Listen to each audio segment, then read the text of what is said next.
Here we are. Yeah, yeah. Allow me to introduce you to MG2. Hey guys. This is the man who filmed a lot of videos that you guys are familiar with over the last 2 years, and has been instrumental. So, I look like a ghost on this thing. Anyway, it's not about us, it's about the gospel. But tonight's not about the gospel, really, which is a shame. But there are people here who are about the gospel, and that's why we're involved. But anyway, that's not what it's about. Tonight is called Activation to Action, and it's about spreading awareness for the disinformation bill, and things like that. So the speakers are including Nick Patterson, Senator Ralph Babbet, Morgan Jonas, Leonie Blackwell, who is a Voice to Parliament speaker. So anyway, we'll get things going. So I'll turn the camera on what actually matters, which is the crowd and the speakers, who should start any minute. God bless, guys, and yeah, share your thoughts in the comments. Smash like as usual. We'll be going for at least a couple of hours, so we should get some good numbers in here. And yeah, love you guys. Any thoughts? Nice moment to be introduced on camera. Yeah, first time on camera. Yeah. So Hope you enjoy, guys. yeah, enjoy. It should be good. This is the second event we've done at Polish House here in Rowville. And if you're here and you saw the announcement, please come up and say hi. We'd love to meet you. Please feel free. So yeah, we're just off to the side. You'll see us. God bless.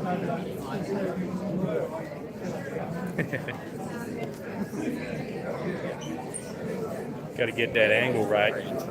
Thanks, man. Yeah. The hustle and bustle. There's your man, Nick Patterson.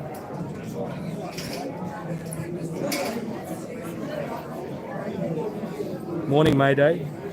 It's called Activation to Action, and I think it's an awareness thing, you know, spreading awareness. Oh, there's Morgan Jonas and Senator Babbet. So let's get a nice shot with everyone in it.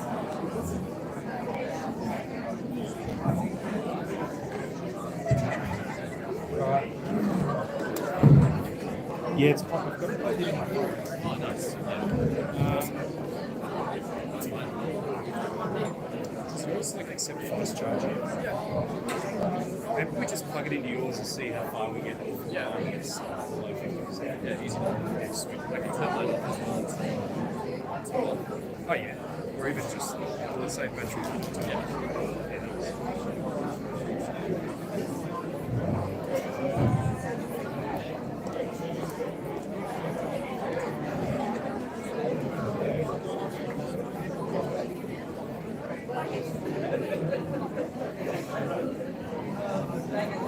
It's not my job. I feel like it's kind of my job to check on the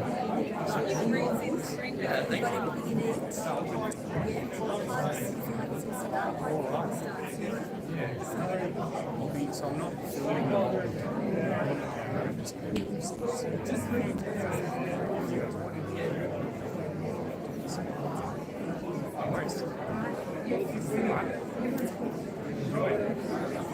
Break a leg.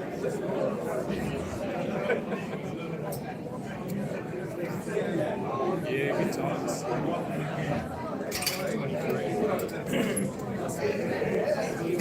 So glad you could tell me.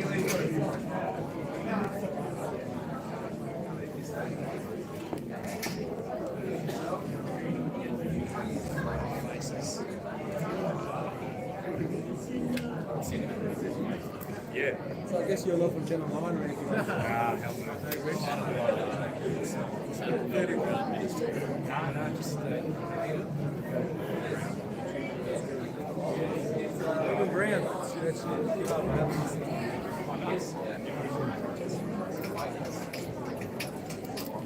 Yeah. Okay.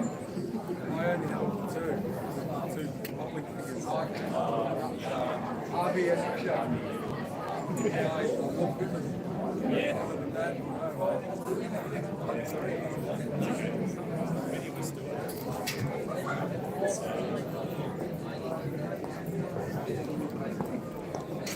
I'm surprised you're not playing mainstream. Is like both of those guys are probably mainstream should quality reporters. I'm kind of like.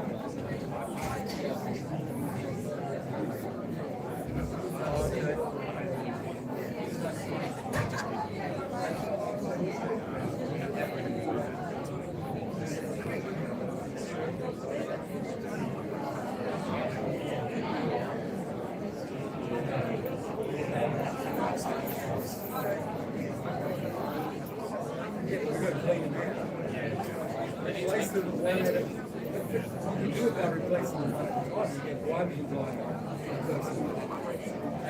one in line. And then you get another one here outside of it. That's how they play. That's how they play. They got one in, got up and down, and Yeah. True. G'day DML. G'day Melissa's Freedom. All Things Loud. Hello. Hello, hello, hello. How are we doing tonight? Let us know how you're doing, folks.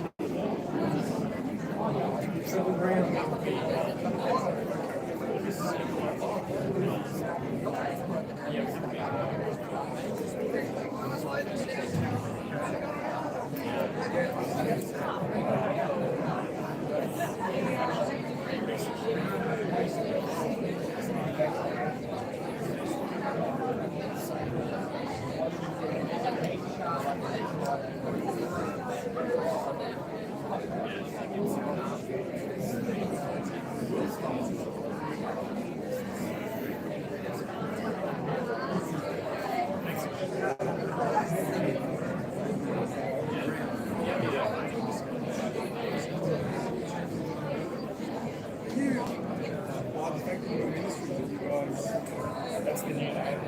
New name? So, thank you, Christian.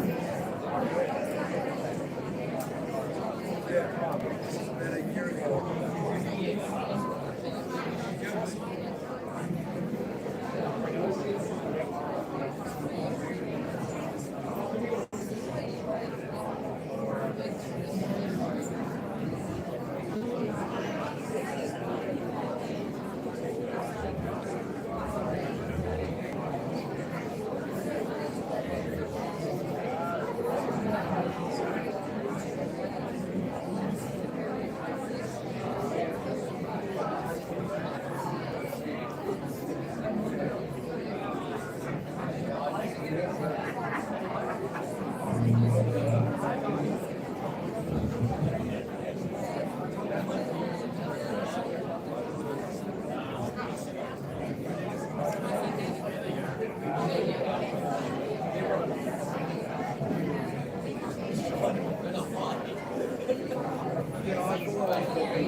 They're explaining everything else. So, I like it when they get into science.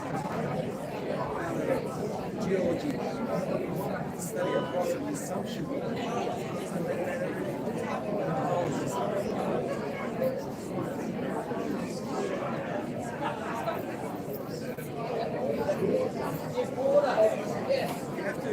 You can't tell everybody. You gotta go, I don't want to give it to myself. I want to explain, you know when something's going to happen.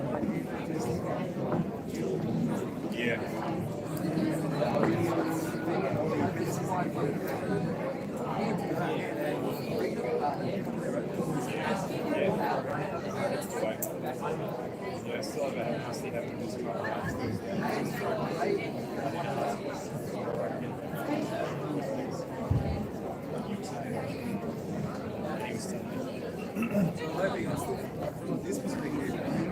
What's happening, people? What do we got? Hazel, welcome. Batman, welcome. Simon King. Hello, hello, hello. My friends.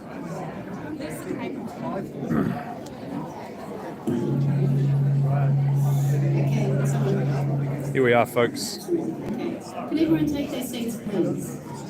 Let's get into it.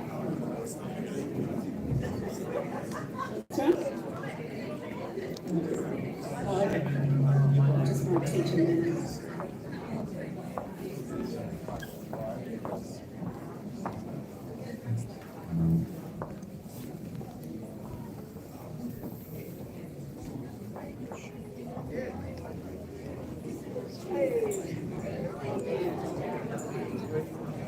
Okay, we're about to get started, thanks.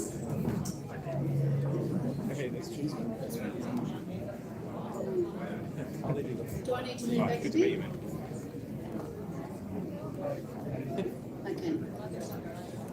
All right, everyone, let's get... Sorry, is that better? Okay, we're going to get started. Sorry? Talk a bit louder. It's all right? Oh, dear. To where? Okay, is that good? Sorry, you can't see me, but it's a tall lectern and I'm not tall. But I'm here. Okay, let's get the ball rolling.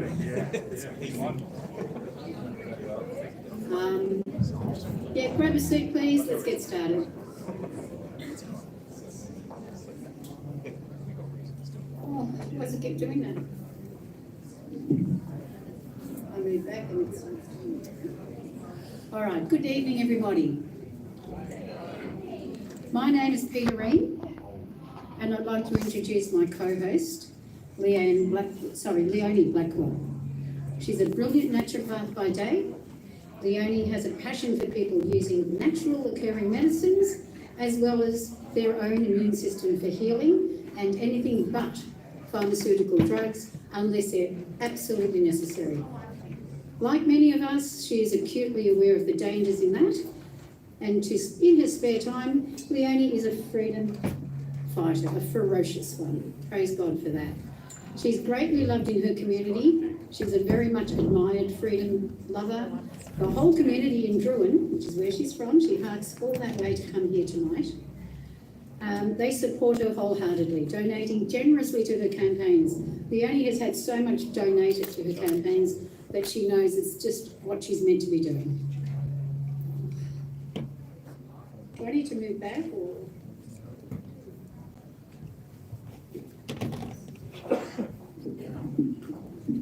I'll go back. Sorry, I'm trying to stop that booming noise. Okay, so the Druin community supports her, so thanks so much for helping me out tonight, Leonie. So, welcome everyone. Welcome to country. That's what some people say. And I wonder why they just say country. Why don't they say our country? Isn't the UN getting them used to it not being anyone's country? Just a thought. Before we begin, I'd like to start by acknowledging the lands on which we stand, the amazing lands, and the awesome creator of these lands. Okay, that's better than what they say in the welcome. Praise God for all the blessing that He has bestowed on us in this glorious land of Australia, the great land of the South, the great Southland of the Holy Spirit. Sorry, you're right? Okay.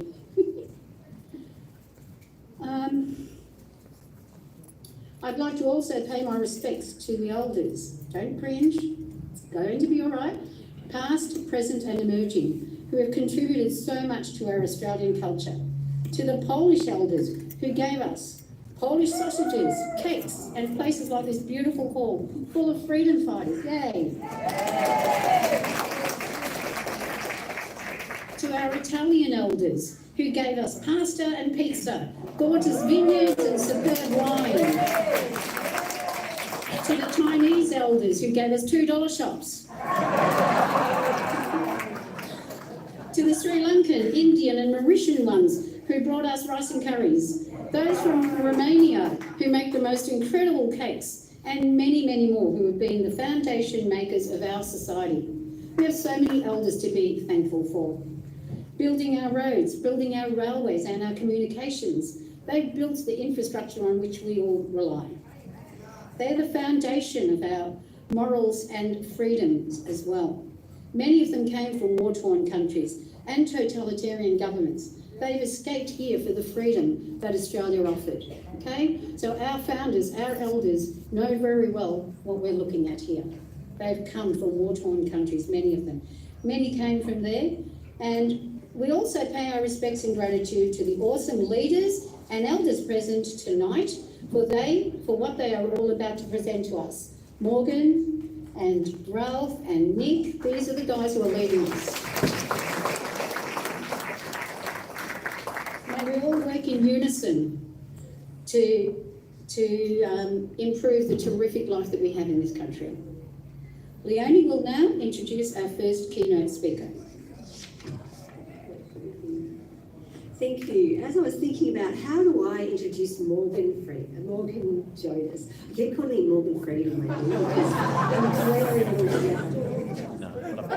it's like freedom has literally is what you think of in terms of Morgan. So I think we should just call his middle name Freedom because it would just be perfect. So, what I was thinking about is like 12 months ago, if we go back and think about what's happened over the last 12 months, I think where Morgan was 12 months ago and what he's created over the last 12 months to become the leader of the Freedom Party, to having the fastest growing political party in Victoria,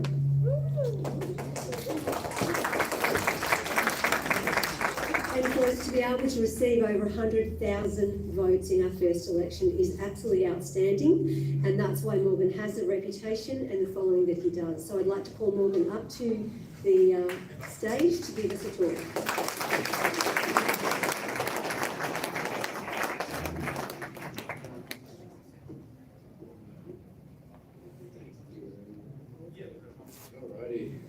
Good evening, ladies and gentlemen. How is everybody doing this evening?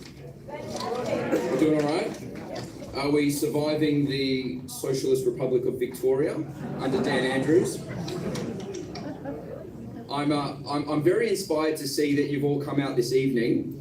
You know, the easier option for any Victorian would be to simply pack up, move somewhere else, and to avoid the problems that we have here at home. So the fact that you're all here and you're unwilling to leave your home, that's something that I admire. I intend on being here with you. So let's have a talk about what we can do together, because tonight is all about actions and how we as regular civilians can fight back against the government in regard to this new upcoming piece of legislation that I think we're all very concerned about. Now, we're here today in relations to a bill that is upcoming, which is in full called the Communications Legislation Amendment Combating Misinformation and Disinformation Bill. So I'd like to just see a bit of a show of hands. Who here has taken a bit of time to read about this bill, what it entails? Okay, great, excellent. So the first step really I would suggest is for everybody to take time at the end of this evening to familiarise yourself with what it is, but that can be a little bit hard to gauge at this stage because the language used in this upcoming bill, and please note that we're really only at the exposure draft stage, is murky. It has a lot of ambiguity, a lot of room for speculation, and really a lot of the wording and phrases used are so open-ended and broad that they could really be interpreted in many ways. And I think the government has done this on purpose to allow themselves a lot of room to manoeuvre, maybe room to change some of the clauses. So I'm going to have a bit of a talk with you about what those are and why I think it's concerning, and more importantly, why, in my view, every Australian who values our freedom has a responsibility to fight back by any means necessary. So when we talk about this bill, and for the sake of making things easier to say, we're going to call it the Miss and Dis bill.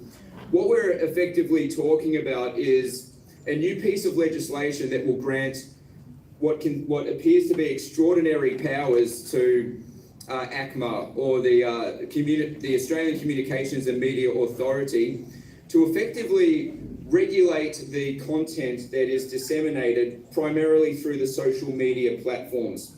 So before I speculate on what I think the problems are in relation to this bill, I'm going to first read to you a segment from infrastructure.com.au, and all of these documents are publicly available, in relation to what the government wants you to think the bill is about. All right, so we have here, quote, the objective of this bill is for the Australian government to, quote, introduce new laws to provide the independent regulator, the Australian Communications and Media Authority, ACMA, with new powers to combat online misinformation and disinformation. Okay, so the first reaction I have from this short introductory sentence is the government effectively seeking to position itself as the arbiter of truth and to protect Australians for our own safety against the misplaced spreading of what they call misinformation and disinformation online. So first of all, I think the description speaks for itself. This is ridiculous. We're not stupid. We don't need the government to think for us. We can think for ourselves. We're more than capable of deciphering through information that has merit, as opposed to information that doesn't have any merit at all. I think that it's also very important to make mention of some of the terminology used that is very frequent throughout the bill. And please note that I'm referring to information, as I mentioned, published on infrastructure.gov.au via the guidance note, fact sheet and exposure draft, which I recommend you all to get ahead of. So the first question that we need to be asking ourselves is, when the government refers to misinformation and disinformation, what exactly are they talking about? What is the government referring to when they speak about, quote, new powers? What does the word combat mean? To combat misinformation? Is it combating misinformation, or is it targeting those who seek to speak alternative views that are at odds with the mainstream narrative? These are the questions that I'd like to recommend that all of you actually keep in your mind, and you should be slamming your local members with. Now, I'm going to read verbatim from the website right here, and let's just see if you agree with these definitions of misinformation and disinformation. So, number one, the government classified misinformation as, quote, content containing information that is false, misleading, deceptive, and reasonably likely to cause or contribute to serious harm. All right, so obviously the big problem is that the content that could be deemed misinformation or disinformation is entirely subjective, based upon whoever the government decides to be the judge of content that is considered misinformation. And if COVID-19 was anything to learn from, I think we all know who the real super spreaders were of misinformation. Is that fair enough? All right, so that's the first point, misinformation. The second point is disinformation. And yes, there appears to be a slight difference. And if you're confused about these two terms, well, you should be, and I think it's been crafted that way by design. So, quote, the content, this is disinformation, quote, the content contains information that is false, misleading, deceptive, and reasonably likely to cause or contribute to serious harm, as per the original description, and remember, serious harm for later, and the person disseminating or causing the dissemination of the content intends that the content deceive another person. Okay, so disinformation appears to be more based on the intention that an alleged offender has to deceive the public, rather than, I suppose, deceiving the public without the intention. All right, so this is, of course, according to the government. The other term that I think is worthy of pointing out is serious harm. So who determines what is serious harm? What is it? And how could one be accused of serious harm? Well, once again, we need to understand what the government is referring to by serious harm. And their interpretation of serious harm is, I can guarantee you, very, very different from ours, right? I think we could all think of several examples whereby the government inflicted serious harm upon us since 2020. Is that fair enough? Will the government be classifying the destruction of livelihoods during COVID-19 as serious harm? Or will that be an example that's swept under the rug? Exactly right. So you see where I'm going with this. This is a very one-sided bill that seeks to protect those in power at the expense of regular working Australians. All right, this is at the absolute centre of this bill. So let's talk about serious harm. I'm going to read verbatim now, and this is from the quote fact sheet. And you've got to love the terms used by the government, right? Fact sheet. It's almost like they've ripped off George Orwell and they're just running with it, thinking that nobody's read the novel. All right, so there's 5 points right here. Serious harm, quote, hatred against a group in Australian society on the basis of ethnicity, nationality, race, gender, sexual orientation, age, religion, or physical or mental disability. On the surface, of course, that sounds fair and reasonable, but once again, it comes down to the group of people who are making the determination in regards to what exactly constitutes serious harm. So let's just pick one out of the hat here, and if we talk about sexual orientation, if I happen to make a Facebook video criticising a man who decides to wear makeup, put on a dress, and read stories in front of children, have I committed an offence of spreading disinformation with the potential to cause serious harm to somebody? Well, in the eyes of the government, they may say yes. In the eyes of you, the rational majority, you would say no, Morgan is simply fulfilling what should be a normal duty in a civilised society, which is standing up for the innocence of our children.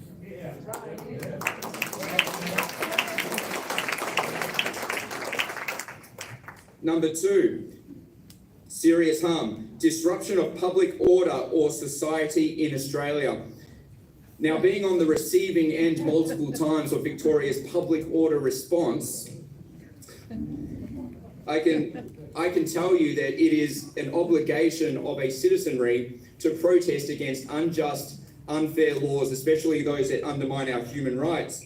And those who encourage people to protest during the COVID-19 debacle, in my opinion, were simply fulfilling a civilian duty of seeking to empower their fellow civilians to stand up in the face of tyranny. So based on this description right here, I dare say that ACMA will, via the government, will be seeking to clamp down on Australians who encourage other Australians to stand up during a time of government-imposed crisis. Okay, so I see this clause right here, plain as day, an attempt to stifle dissent in the form of public gatherings. Moving along to the next point, harm to the integrity of Australian democratic processes or of Commonwealth, state, territory or local government institutions. All right, so the democratic processes, meaning don't question the outcomes of elections, don't question the functioning or integrity of the VEC or the AEC, because if you do, you could be guilty of a thought crime, or you could be guilty of spreading disinformation with the intent to seriously harm an institution. And of course, in this case, we're referring to perhaps our electoral commission. So I'd like to give you a little bit of an example right there. In regards to the district of Mulgrave, and I'm not making any assertions. Maybe I am. No, of course I'm not. I'd never do that. I would never question the integrity of the Mulgrave candidate. I was present, okay? I was present in the ballot draw, which was electronic. And it just so happened, out of 14 candidates, Dan Andrew was number 1, and our Freedom Party candidate was dead last at number 14. Hey, these things happen. Unlikely, but somebody needs to be first and somebody needs to be last. But what took me by surprise, and should I espouse this after, if this bill's successful, I could be committing an offence, was when I obtained a copy of the Labor How to Vote card in the district of Mulgrave, I was very surprised to see that the preferences, as printed on the Mulgrave How to Vote cards by Labor, were exactly aligned to that of the ballot draw minus 1 position. And I thought, wow, this is a real coincidence. And a conspiracy, right? And I'm not saying anything. Of course, these things are possible. I contacted a friend of mine who is a professional statistician. I asked him, what is the rough probability of such an occurrence? And he told me probably somewhere between 1 and 2 billion to 1, you know. So once again, if I point out this strange occurrence, will this be considered disinformation? Can I be fined? Can I be arrested? The details are unclear. We also have, in relation to causing serious harm, content or information that could harm the health of Australians. So if one of us here was to speak out against a certain drug that only ever received a provisional approval status with the TGA, and if we raised alarm bells in relation to the lack of clinical trials, would we be deemed a spreader of disinformation, taken off the internet, fined? What happens if we refuse to unpublish our content? Or what happens if the social media provider refuses to scrub us from the platform? What happens in that instance? We've already seen the collusion between government and big tech. I have a sinking feeling this bill simply seeks to solidify the government's position in that space. Also, any harm to the Australian environment. So, you know, if you were thinking about speaking out against the premature closure of our coal-fired power stations, you might be getting a knock at the door soon. Who knows? Maybe ACMA will be able to acquire authorised officers, similar to the authorised officers we saw deployed under the Department of Health and Human Services during COVID-19. And these questions are not outside of the realm of possibility.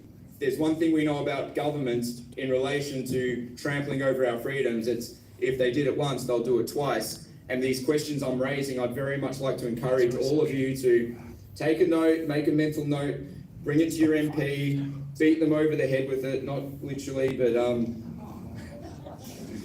make sure that you make your voice heard. That's what I'm trying to say. Alrighty, so I mentioned before about this new bill granting ACMA certain powers to combat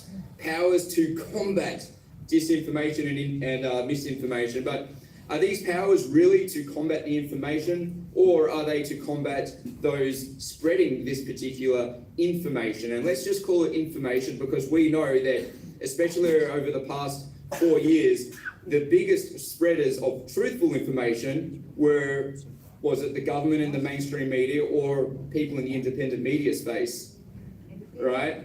So first of all, when we talk about powers to combat, we're talking about enforcement capabilities. Enforcement capabilities that include but are not limited to remedial directions, okay? So kind of like an official move-on order, formal warnings, enforceable undertakings, infringement notices, okay? So effectively fines for non-compliance, injunctions, civil penalties, which can range from thousands to tens of thousands to hundreds of thousands to, in some cases, millions of dollars. The details are a little bit unclear, and if you go ahead and you read the exposure draft, you'll see exactly what I mean by that. Yet, on a sort of converse, alternate subsection of the draft, we also read that ACMA supposedly has no role in determining truthfulness, let alone requesting action regarding individual pieces of content to be removed. Have I just confused you? Yeah, so on one hand, the government's saying, well, ACMA can't fine you, they can't take down the content, but on the other hand, we're looking at some very serious civil penalties, and even in some cases, criminal penalties, including up to 12 months prison for non-compliance. So is it ACMA enforcing these new protocols, or is it someone else? Is there some type of sub-department that will have powers bestowed upon them? These are the types of questions that need to be channeled at your local members, and it's for these reasons that we really need to be jumping up and down and doing everything in our power to spread awareness to the general public. Because of course, if we don't raise the alarm bells, well, there's very few like us actually representing this cause in the federal parliament. Of course, Ralph is one of us. He's doing a phenomenal job, right?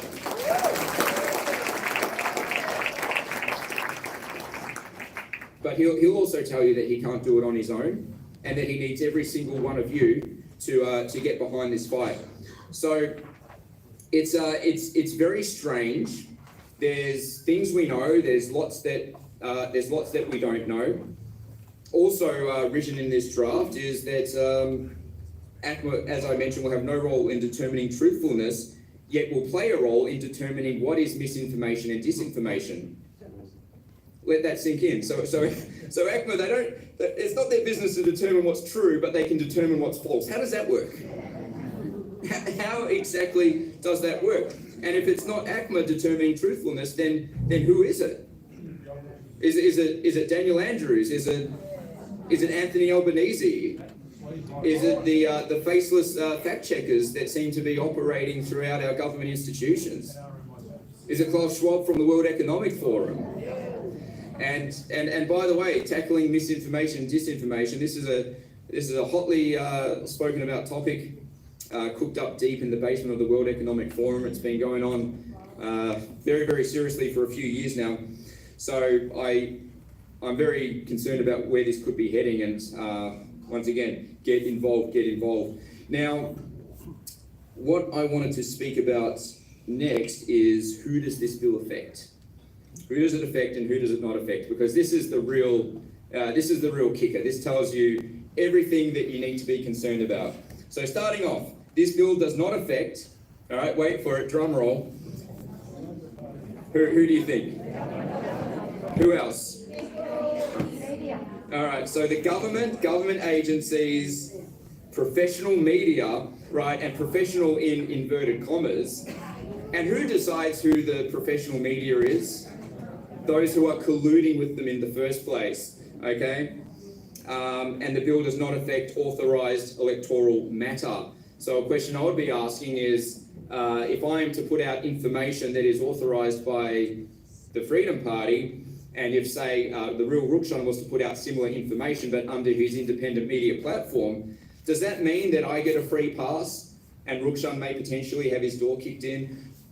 Questions, so many questions, and no answers. So we know who the bill does not affect. So who does it affect? Well, it affects us, everyday Australians, social media users, independent media broadcasting platforms, right, such as the Australian Independent Free Press Network, run by Cal. Cal's doing a great job. Rebel News, Rukshan, Iran MCJ report during COVID-19. So these are the very people and entities that can be targeted. Those who have put their neck on the line to speak the truth, of course, at the expense of running against the status quo and greatly, tremendously challenging government and mainstream narratives. And now the government's turning around and saying, don't listen to them, you should only listen to us, as spoken by the Prime Minister of New Zealand when she referred to, what did she say again? That the government should be the people's single source of truth,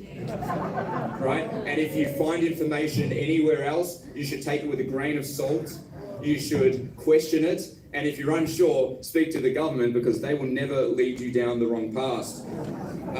And if we look throughout history, the greatest spreaders of misinformation are, of course, government or people? Government, that's right. All right, so nearly finished with this summary here. Another question on people's minds are, what about our private messages? What about our private messages? So the draft makes it clear that SMSs and MMSs will be left out of the new powers granted to ACMA because they're not internet services. So apparently you're free to spread misinformation by texting, 1,000, 2,000, 5,000 people. But where it gets a bit murky is in regards to messenger services online, such as WhatsApp, Telegram, Facebook Messenger, Signal, etc. So on one hand, the draft seems to suggest that users of these services will be able to do so with the same privacy as what they originally had. But in another paragraph, we see that supposedly the new powers granted to ACMA covers communication, as in peer-to-peer, through these messenger services. So this is something that, again, please make a mental note, bring it up with your local member, because should the government be able to make their way into our personal messages, I dare say that is probably a path that we can't return from, and under no circumstances should we ever allow that to happen. Alrighty, so that's a bit of a summary for you. I hope that's helped you to gain a little bit of clarity in your mind. The truth is, there are so many questions that are left unanswered, and questions that we need to demand answers to. So in conclusion, this is my opinion, so these are my thoughts, and I'm not sure if you share the same thoughts, but I see this as another power grab. I see this proposed bill as having nothing to do with the truth, nothing to do with stopping misinformation, and everything to do with effectively trampling over our basic human rights. Okay, it's a further power grab. It's an assault on our freedom of speech, our freedom of opinion, and the duty that we have as civilians of our great nation to actually speak up in defence of our fellow Australians should the government step out of line, as we now know they most certainly will on a whim. I think that the government doesn't want to be independently scrutinised by independent media. I think people like Avi from Rebel News and Rukshan have made such a tremendous impact challenging the government and mainstream narrative that the government have actually taken a step back and said, all right, we need to do something about these guys because they seem to be influencing people in a way in which we do not wish to influence them. All right. I think that we have all the information we need. All right. The government colluded with mainstream media during COVID-19. There were over 4,000 posts shut down. I remember being censored in 2020 for posting 3 really simple words: don't get tested. That was my message to the Australian public, and that was considered harmful to public health. So I think that action needs to be taken. All right, we want Australia to remain free. We seek to deliver an even greater country in which to live for our children and their children. I'm open to the idea of participating in the organising of a mass protest. I think that we need... Who's up for that? Do we like that idea? Yeah. It's been a while since we hit the streets in numbers. I believe that this bill, what it looks like, is worthy of 1 million people marching on Canberra. It will take a lot of organisation, a lot of people working together. So I'm putting my hand up to say I'm willing to participate in the mobilisation of such people. And I highly, highly recommend that each and every one of you speak to your friends and family, keep a close eye on Senator Babbet, listen to what the man is saying. He's all over it. Take action, write letters. Tonight is all about action, and together I believe the power of the people will reign supreme. So just remember that you have the power, but only to the extent that you are willing to pick up a pen, pick up a paper, put your boots on the ground, and to stand up for this country. And that is a duty that each and every one of us has. So thank you very much for listening.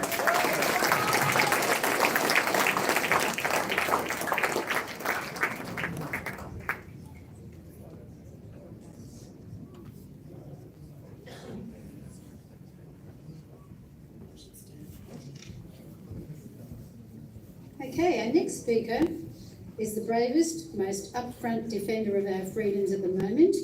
His speeches in Parliament have been outstanding, forthright and truthful, something that is hard to find at times. Hence, he faces much ridicule and opposition from all parties. This poor guy has to go into the lion's den constantly, and if we think being eaten by lions is bad, the constant badgering and torment he faces when surrounded by idiots must be absolutely horrid. I find it at schools too, let's not go into that. We honour and praise him for boldly and strongly defending what is true, decent and imperative in the crazy world in which we find ourselves. Please welcome our Victorian Freedom Senator who flew in from Canberra last night to be here tonight, Senator Babbet.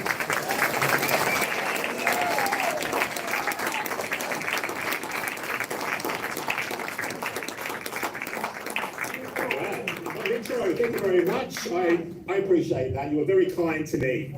Yes, I flew in last night from Canberra. I was in the lion's den as was described, and I tell you what, it is a lion's den, or it's a it's a pit, is what it is. It's not an enjoyable place. I'll just be kind. It's definitely not an enjoyable place. But I'll tell you a bit of a story about Canberra.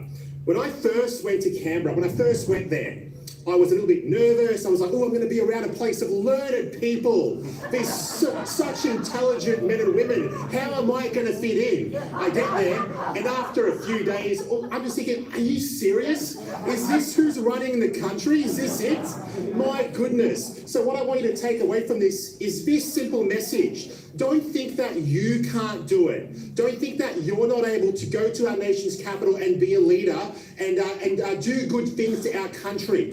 Because I think one of the biggest problems that we have right now, as I live and breathe, is the career politician. The days of the career politician has to end. I'll tell you why. These guys, they come out of potentially university or high school, I don't know. They get a job at one of the big parties, be it Labor or Liberal or one of the other parties in the coalition or the Greens or whatever it is. They work their way up the food chain, bide their time, wait for a safe seat, get elected, and then they go and lord over you. They never have a real job. They never have the experience that you have living in the suburbs, paying bills. Maybe you miss a couple of bills here and there, but the point is you've lived a real life. And that's the kind of people that we need to be going into Canberra. Real people with real issues, with real experience to represent their area, their community, their state, their country. Not the career politician who has known nothing but politics. And that's what most of them are.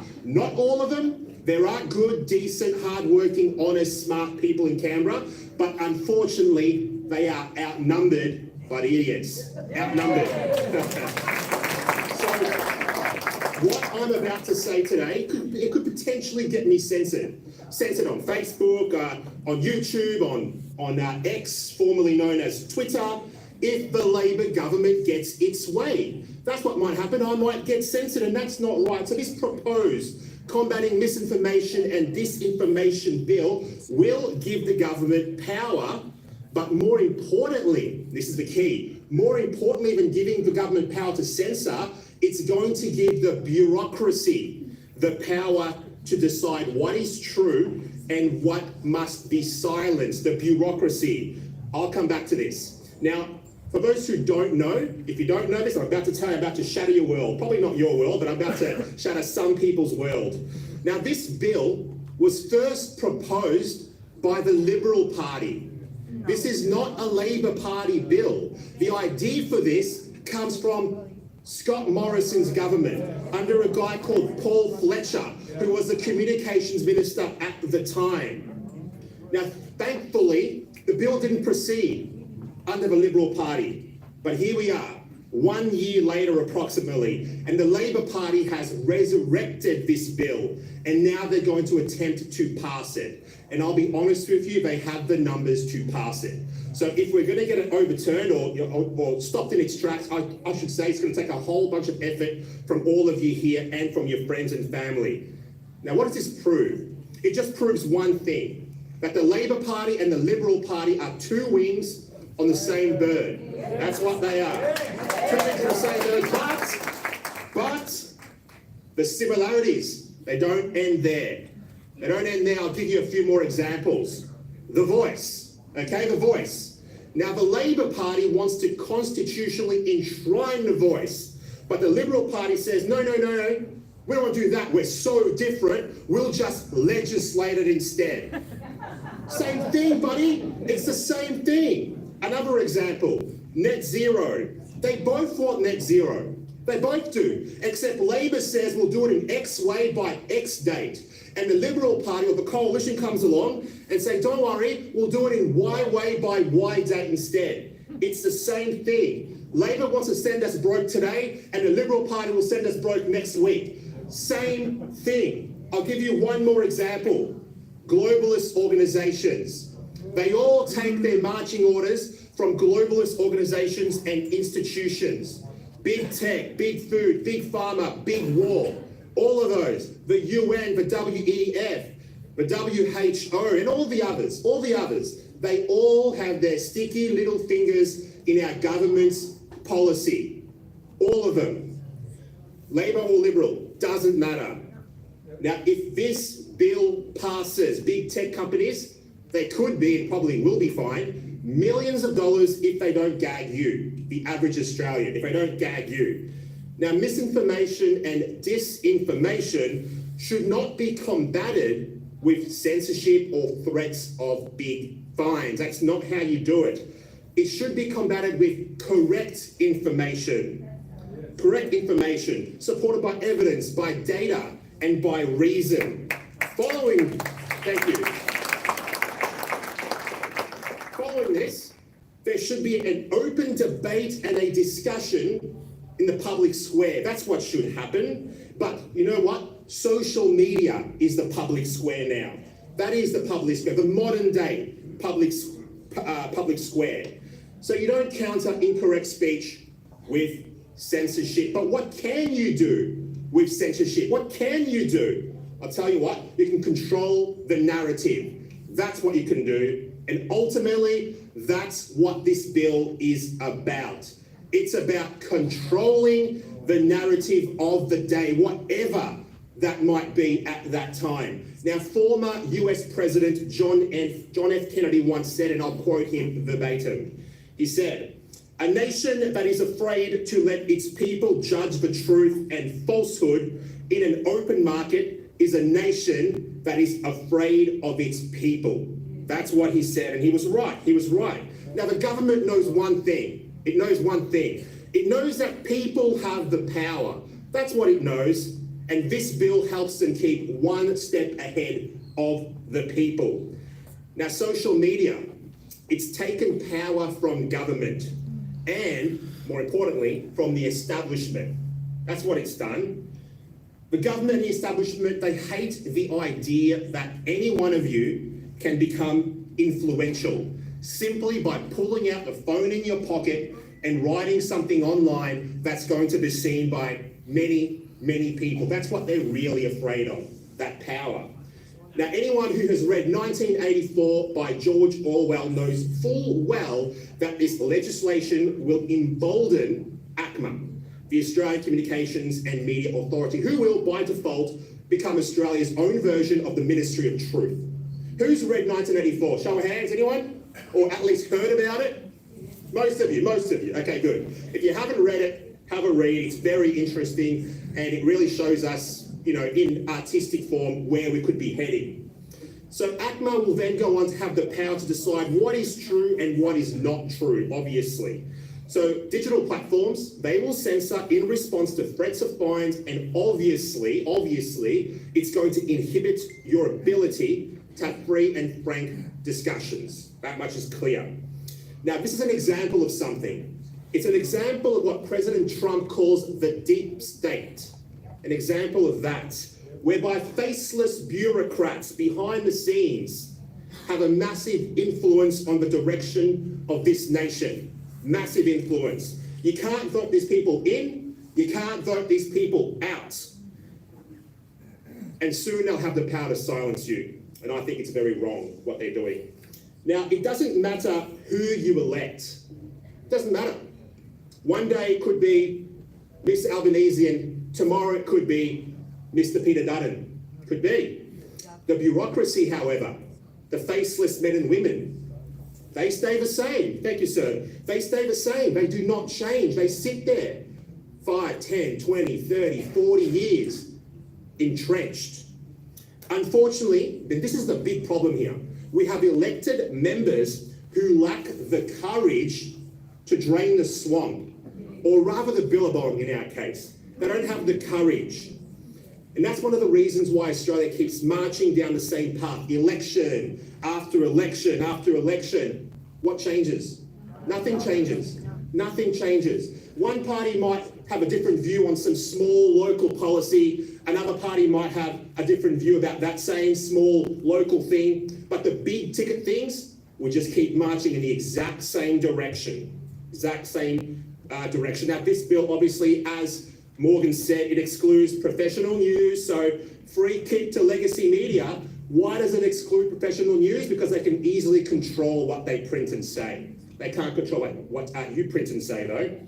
Educational institutions, but I like to call them indoctrination centres. No worries there. No worries there. Yeah. And obviously the government, or I like to say propaganda. Propaganda is excluded from the government.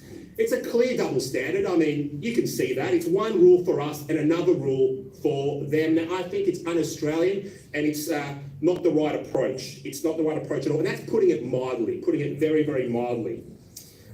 Now, the powers in this bill will apply to mis or disinformation that is reasonably likely to cause or contribute to harm.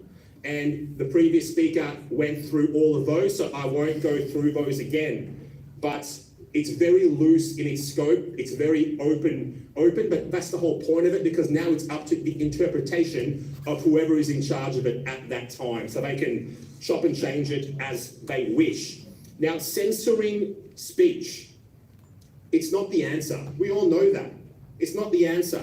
Sunlight is the best disinfectant for a bad idea. Sunlight. Some examples, okay? Once upon a time, slavery was an accepted practice from the governments of the day.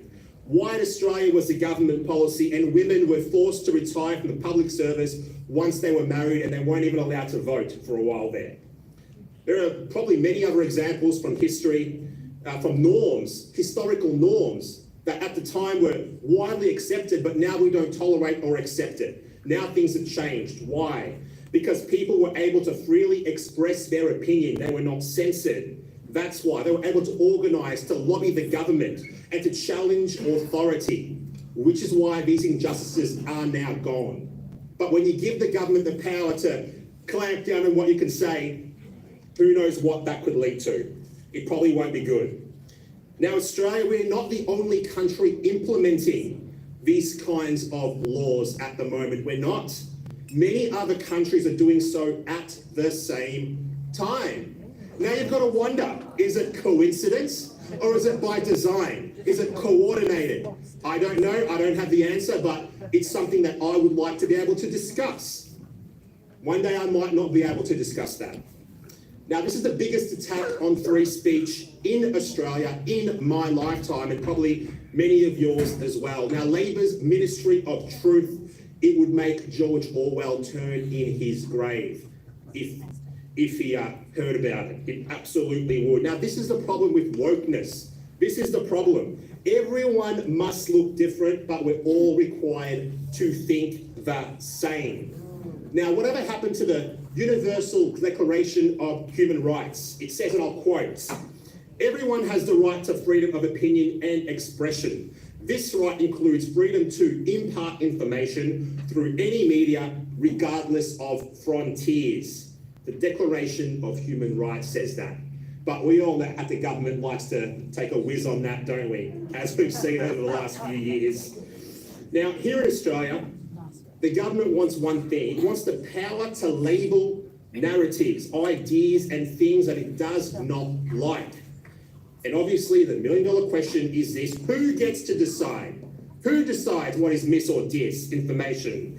Is it going to be some conservative, benevolent person who wants the best for Australia and stands by the principles of freedom, democracy, or free speech? Or is it going to be a woke activist who wants to push an agenda? Who's it going to be? From what I've seen, it's going to be a woke activist.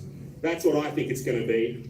Now, any new legislation that is introduced must be designed like this. It must be designed as if the country will one day be run by a tyrant or a dictator. And if that legislation has a potential for misuse or abuse, then it should be put in a bin where it belongs. That's how you need to design new laws. Now, let me ask you these questions. Is it misinformation to say there's only two genders? No. Is it misinformation to say that the world won't end in 10 years because of global boiling? Is it misinformation to say that people shouldn't be force injected by their government? Is it misinformation to say that Jesus rose from the dead? Is it misinformation to say that masks don't work? Is my speech tonight misinformation? Is it? Maybe it is one day. If this passes, maybe it is. Everyday Australians, we can see where this is going. It's going the way of the communists and the fascists. That's where it's going. So I'd like to say this to you out there. Yeah.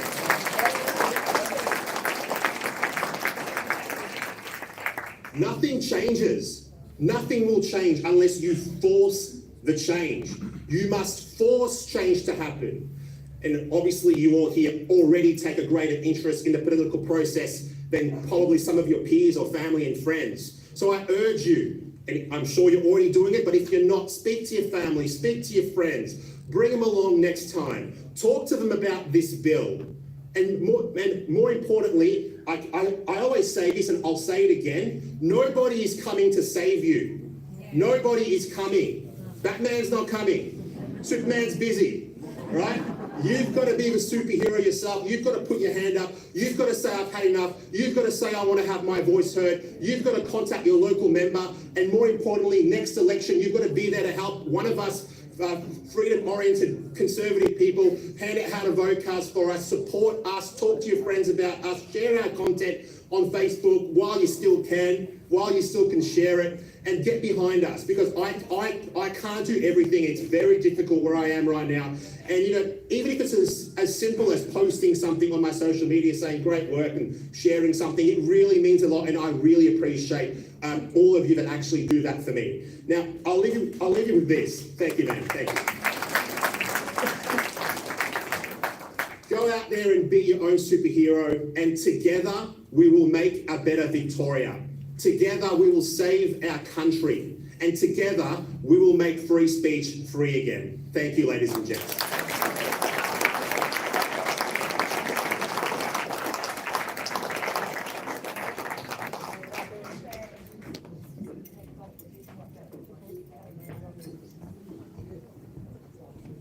Nick is next. Wow, what an amazing start to an evening to have both Morgan and Senator Babbet, Ralph actually speak. I think they both deserve a massive round of applause. We've actually established the problem is this mic likes us to be close, not far away, and it won't make noise. So, Nick is our next speaker. Nick, I think everybody probably knows, is a man that doesn't lie down, won't take crap, keeps coming back no matter what they do to him, and he's a force to be reckoned with. And for that, we welcome him to the stage.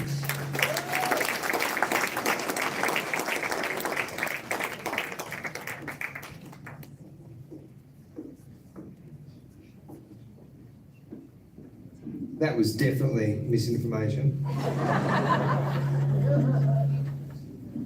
I think I was too close to it.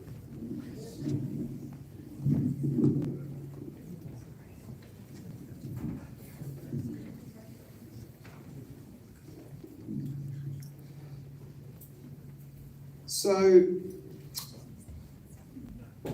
there's a book that I read a lot called the Bible, and it's interesting because in there, Jesus says, he talks about Satan. He says he's the father of lies. He was a liar from the beginning. When he speaks a lie, he speaks of himself. And then later on in the book of John, chapter 18, he says, to this end was I born, and for this cause came I into the world, that I should bear witness of the truth. All who are of the truth hear my voice. And then the Roman leader, Pontius Pilate, says, what is truth? He asks the question. That's what it's all about. It's about lies and truth. How does the enemy get their power? Through lies. They create a lie, a false narrative, and they derive power from that lie. Always. That's how they do it. And it's interesting because if you just look through our modern history, you see exactly that. You see the lies. You see, I mean, we've got the voice. The basis of that is a lie, in my opinion. And I'm only saying that because this is going to YouTube and I don't want him to get shut down. So in my opinion, that is a lie. So I got your back, mate. they said that's just one of the many. You've got the whole, COVID scenario. We can prove that so much of that was a lie. We can prove that with facts. And, they don't want us to be able to speak the truth, because the truth is powerful. And when people are armed with the truth, they're empowered with a very, very powerful weapon. It's a weapon that inspires people, puts the spirit in them that has power over, many. I mean, imagine if you spoke the truth to people and they went, hey, that resonates with me. I like that. Yeah. Yeah, Nick. Yeah, Morgan. Yeah, Ralph. That, you know what, you're right. Yeah, I'm going to do that. But the enemy goes, hey, we don't want you doing that. What do? We've got to create a way of stopping them. We have to stop these people. These crazy people, these terrorists, these homophobic Nazis. We've got to, that's you guys. I know you a lot. I'm one too, so it's not just you, it's me as well. So they're going to do, I think they're going to just pass it anyway. I don't think it matters. I think what matters is what you guys do. I mean, for sure, have a crack, definitely write your letters to all of the senators who could potentially stop this, for sure. Because then when they just do whatever they're going to do anyway, you can say, well, we did write to you. We did do all of the right things prior to, and now we're justified in doing what we have to do in speaking the truth, because you guys are liars, and you've proven to be liars from the beginning, and you're continuing to prove that our claim is right, that you are liars, you're a pack of liars, you're a cartel, in my opinion. And if we don't, have a backbone, and if we don't have confidence and fearlessness and courage, then we don't deserve anything else. We don't deserve to have the freedom to speak the truth. Because God is truth. God is the Spirit. The Spirit of truth is the rock, the firm foundation that doesn't change. And if we don't have the courage, I don't think we really have the right to declare the truth. You've got to have some substance to your character to be able to declare the truth, because it's one of those things that's very, very valuable. I'm happy to do my bit. I want you to do your bit, and I hope that this message resonates with you, because we're in a world being controlled by a handful of psychopaths, in my opinion.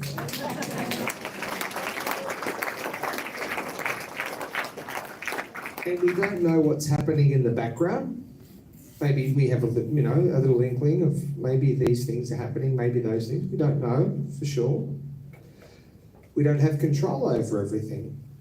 What we have control over, depends on, each individual, whatever sphere of influence they have. But let's do our part with that, that power that we have. I think I think they will pass this legislation. I think it's their only option that they really have left, is to completely shut down our ability to speak the truth. And who do you think the legislation is targeted at? You think it's us? It's not anyone. I think it's us too. Yeah. Yeah, it's people who would speak against them. And what do they speak? What do they say? Lies, in my opinion. And we're at that point where I have to say, in my opinion. And when they pass this legislation, what that does is that enables them to use taxpayer funding to enforce this. And enforcement powers means power. Powers. More power. to the corrupted lot of who I believe are psychopaths to try and get more control over us, because they're losing the narrative, they're losing their power, and we're gaining more. So you know what, guys? Just keep doing what you're doing. Keep speaking the truth. Never stop. It doesn't matter what they say and who they try to get to stop us speaking the truth. And it's interesting because I spoke about this the other day, and Ralph and I had a chat about it on a podcast with Avi and Rukshan the other day. We spoke about the spiritual things and the physical things. And I said to my children, you know, what's the difference between a spiritual thing and a physical thing? And I said, you know, I can put chocolate in my son's hand. I can put gold in his hand, silver in his hand, but I can't put courage in his hand. I can't put love in his hand. I can't put confidence in his hand. I can't put faith in his hand. Those things are more important. They're more valuable. And truth is one of those things that you can't put... So you can say this is true, but the idea that that there's things that are true is valuable, that idea, that concept, that's what truth is. It's the immovable thing that doesn't change. It's fixed, it's firm. Well, the more we suffer and are persecuted for that truth shows the measure of its value, shows that it's valuable, shows that it's important. So let's go out there and show the world that truth is valuable. Yes. With a bit of suffering and a bit of pain. And I think that this is like my mate Ben was saying before, he thinks that the beast is just thrashing around and throwing whatever it can at us. And we just got to do our bit and do it confidently. Anyway, guys, God bless. Stay strong. Never give up. Don't believe for a second that these evil people have any real power to win in the end, because he who endures to the end gets the win. Anyway, God bless, guys.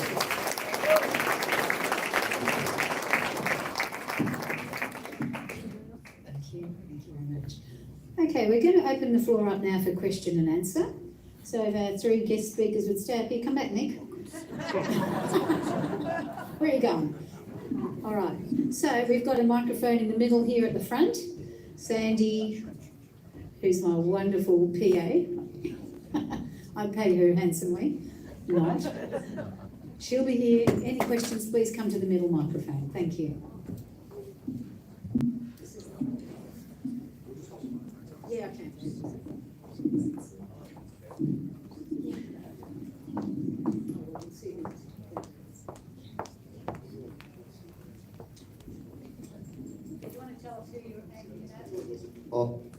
Either one. So on the disinformation bill, does it only apply to content online? Because like my mum grew up in Czechoslovakia when the communists invaded, and they had a revolution there. And what they did was hand out flyers by hand. So does this only apply online? So we could put posters up wherever we liked. And does that also apply? Also, the second thing is, does it only apply to permanent residents of Australia, citizens? Can I identify as an illegal immigrant and be safe?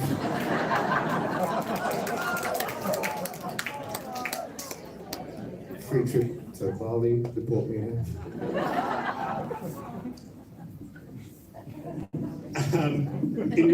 Look, the bill applies to basically anything that's connected to the internet. Anything at all connected to the internet falls under the scope of this bill. Will it apply to things offline? Maybe. I mean, we all know that amendments can be put in, because so far this is only the draft of the legislation. It's called an exposure draft. It's not the final thing yet. It could chop and change many times over, but we do know for sure if it's connected to the web, it's going to be covered. Is it connected to things offline? So far, no. So far, it's not, no. Only what's on the internet. And it covers everyone in this country. Everyone. Even if you're an illegal. Sure, and just to just to clarify, everything on the internet, so even outside of social media, you could be communicating with a potential tradie via Airtasker, right, to paint your walls. You could send that person some information that could potentially be covered in these new powers, or you could be a user on a dating app or something similar. So everything on the internet. Do you want to? I like that those questions from Samson were just really out. You know, he always thinks outside the box. That's what I love about you, mate. You're a beautiful man and you're a warrior, so just keep doing it. And just imagine this scenario. We're in a world where if you speak a certain thing, it's a crime. But we can print lots of money that's backed by nothing and shoot you if you try to take that stuff that's not actually valuable and doesn't have real value. And we can just keep inflating it and take the value of that thing that they just keep inflating it. It's almost like it's economic terrorism, and that's okay. We can tell you something safe and effective, and almost force you to get something injected in you that's safe and effective, that's potentially going to kill you. That's okay. But I tell you what, if you're one of those Christian people or you're one of those freedom people, you're out. You know, that's what they want. So just don't give it to them. Non-compliance is such a powerful weapon, and it forces them to have to do things. Really, I think the only thing they can really do is create legislation. More and more legislation. More and more legislation. Just keep doing it. You know, and I think if they're going to continue to do what you know, because we've been having these discussions, just so you know, that's one of my mates. So he asked you those questions, but and I don't get to see that much. But if they keep doing what they envision to do, we're going to create alternate society. We're going to go, you know what? We don't want to be a part of this. This is evil. We're going to go and do our own thing, which is going to then force them to have to create legislation to make that illegal for us to step over here and not be part of their world. Or we're going to get food from here because we don't like what you're doing with the food over there. Well, no, that's illegal. We're not allowed to do that. And the more they do that, the more I think they're losing. Do we agree? Do you guys agree? I think they're losing when they're doing that because it's so ridiculous. It's so obvious to so many. And you know what? The people that enforce all this stuff, they're just ignorant people that are weak. They're so weak, they don't even know what they're doing. The people at the top of the upside down world, which means really they're down the bottom, because it's the upside down world. Well, these people don't do anything besides put a message out and hope that other people will go and enforce that message. Go shoot people with rubber bullets. I don't think most of the police wanted to do that. Only the dumbest of the dumb would do something so horrible to people. But there got a few that did. But you won't get the majority. And as long as the majority go, no way, I'm not going to do that, that's how we win, in my opinion. Samson. Keep being a bright light, mate. I love you. You're a good man. Hello. I'm just wondering if someone or all of you can comment regarding the fact that since '73 we haven't been attached to the Royals, so therefore there is no lawful election writ since then. So all these laws are nothing anyhow, regardless what they make. So it's all a lie and deception and trickery and scammery and whatever you want to call it. So why aren't we all getting behind the fact that, going back and calling it for what it is, rather than fighting all these little spot fires of each law here or there or whatever, and worry and panic about these things, when we could all be just targeting treason and fraud and corruption from the roots.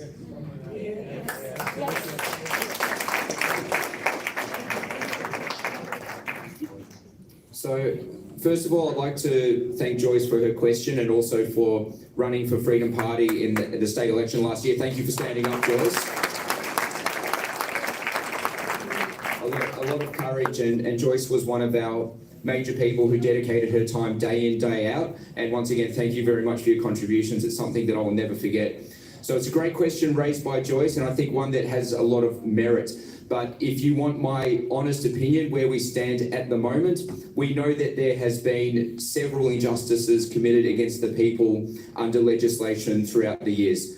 The Water Act of 2004 was a great example that commercialised our water supply, enabled it to be floated on a quasi stock market in order to drain our water out of the ground to end up in the hands of corporations and also foreign interests. So I think there can be no question that the government has acted far outside of the interests of the people of this country. But where I look at where we are at today in 2023, my very firm position is that it's not perfect, but ultimately we have no choice but to work with what we've got. And working with what we've got ended up delivering results in the end. It delivered to us Senator Ralph Babbet in the Senate.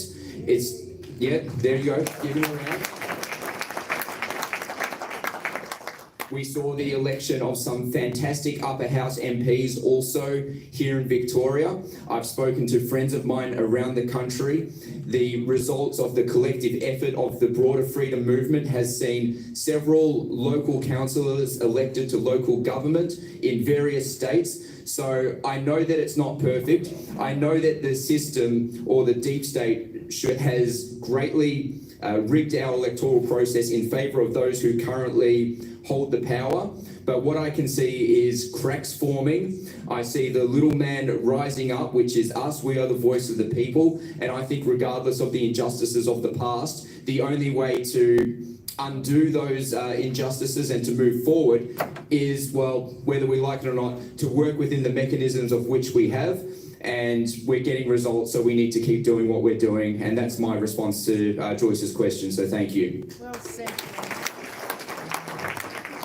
So I've had a good read of a lot of the, well, I've looked at the Statute Law Revision Act where they removed the words Commonwealth from they just removed Commonwealth and they just replaced it with something else.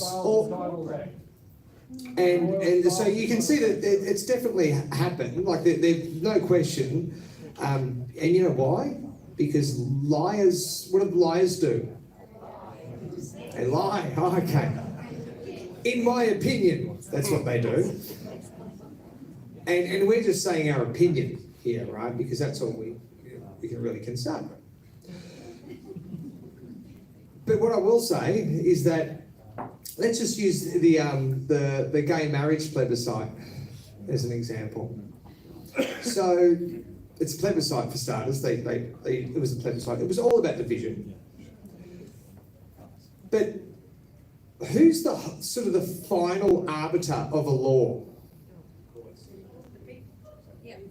Who would give who gives the assent to it? Keep going up. Queen or the king, right? The monarch. What are they bound by? Letters, paper. They swear. They make an oath to uphold the law of the Bible. That's literally what it is. How on earth could you make such a law to change marriage, to change the family unit, to change family dynamics? They don't have the power, according to their oath, anyway. But it doesn't mean they don't do it. You know why they do it? Because people are ignorant and people will enforce it anyway. Anything, it doesn't matter what the paper says. If the people are dumb enough to do it, they're going to do it. So we really just have to have some confident, courageous people to do what they know is right. We need to create a culture of doing what's right. And we need to teach people that you actually have a thing called a conscience within you. It all comes back to that.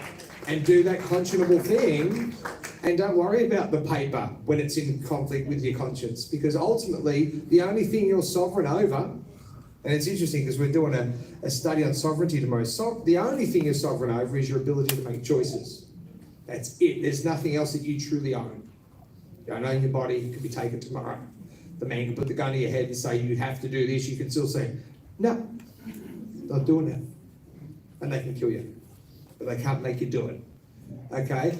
So that's where we're at. Let's exercise that one thing that we have real power over, which is that sovereignty. We can aim all of our targets at we can aim our whatever weapon we've got at the the 1973 fraud, but there's so many other frauds. I mean, we've got full-term abortion laws. How could that ever be conscionable?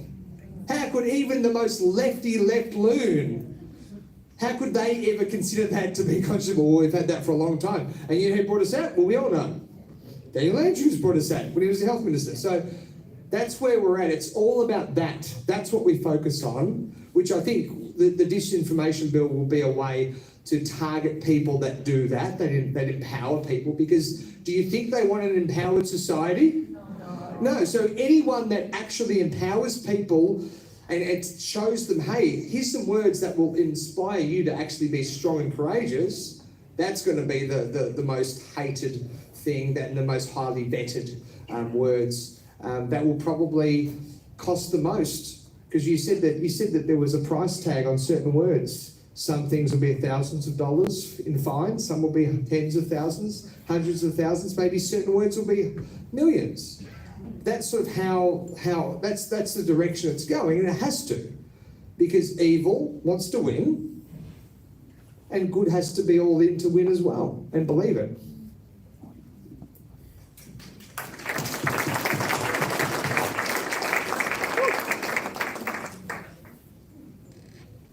Hello, I'm Doug. Now, I love you guys speaking as you do. However, I'm not you. And I used to be a preacher once, a very poor one. Not at all like you, Nick. You have an attractiveness in the way you present. Well, you have an attractiveness.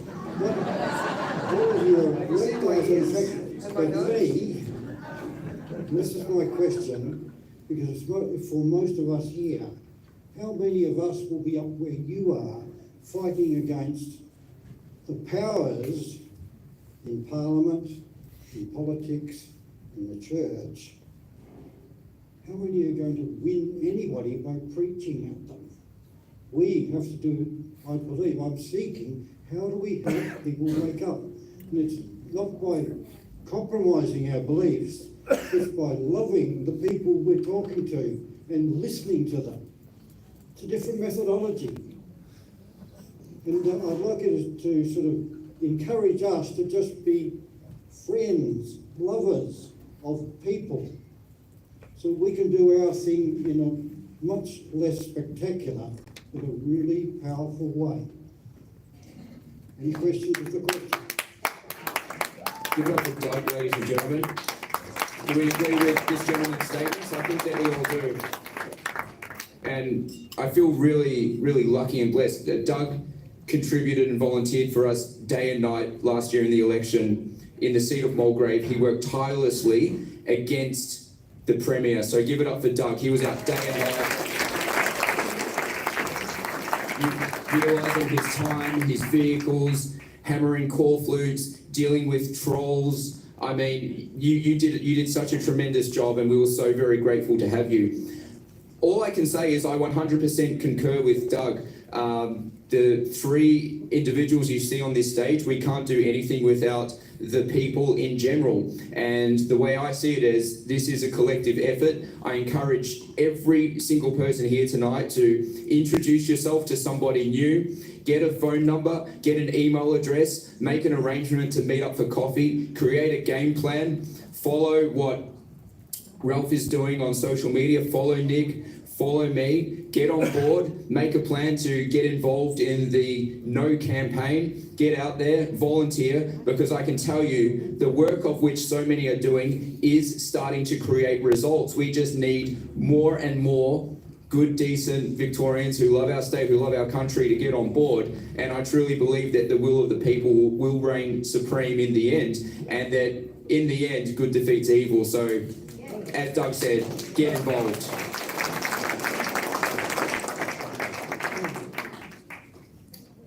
It's interesting because we've all got different talents and abilities, right? And that's, I'm all about that. We need to empower people. We have a certain element of power. I think the one thing that we truly own is our ability to make choices. So we need to make the choices. Now, some people it's courage, some people it's intellect. We all got different gifts. Some people it's faith, some people it's love, some people it's charity and goodness and kindness. We all have different things that we're very good at, and we need to let that shine. The Bible verse, let your light so shine before men that they may see your good works and glorify your Father in heaven. You let that light shine by doing those things and just being who you were created to be. We need to do a bit of a deep dive inside. And I think this whole situation is just a beautiful time, an experience to enjoy, because we get to grow from it. Resistance builds strength. We can't get strong without doing hard work and hard training. This whole experience is forcing us to have to be strong. That's good for the soul, that's good for the spirit.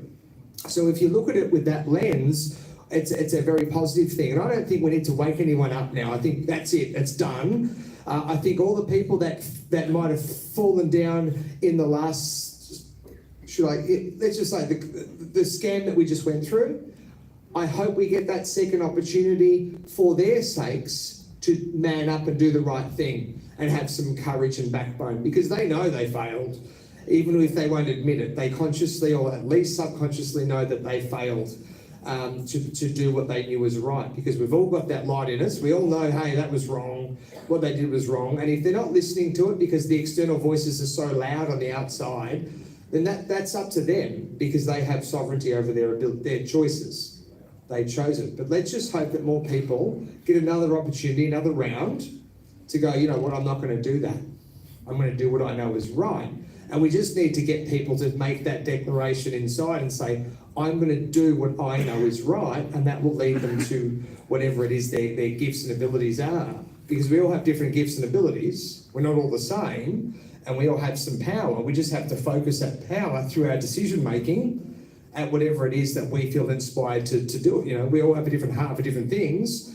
I really like to share the gospel with people, but I don't like churchianity, right? That's what I like to do. I also like fighting. So I reach people in the fight gyms, because that's what I do. I did that. I had a full fight career. That's what I did for 12 years. I had a fight gym, and before that I was fighting as a pro. So that's what I like to do, and that's my community, and I like to be at events like this. I'm not as politically minded as these two individuals, but that's their sphere of influence, which is probably a much bigger one.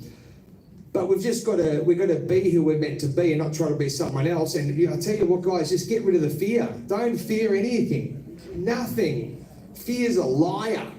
Fear's there to tell you can't do it. Just stop with it.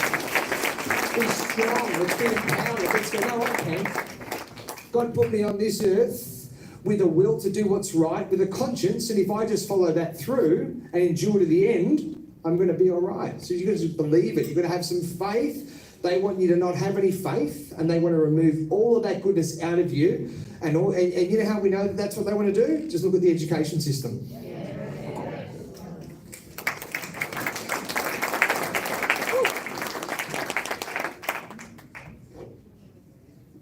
No, I think we're done. Sorry, did you have a... I just wanted to know what we do if that, because you said that you believe that it's going to pass. Are there any plans of you gentlemen or anyone else for any Yeah, look, I'll answer your question about this bill. There is every chance that the bill passes, yes, because of the makeup of our current parliament. Obviously, you all know that the Labor Party holds power in the lower house, the House of Reps, and that's why they're in government, because they hold power there. In the Senate, they almost have the numbers in the Senate. So in the Senate, there are really, I would say, maybe 2 senators which you should be focusing all your attention on as to who could block this bill, and that's Senator David Pocock from the ACT, and also Senator Thorpe as well from Victoria. They're your 2 keys. Without those 2, potentially it could be blocked in the Senate. If it's blocked in the Senate, that's it, it's dead.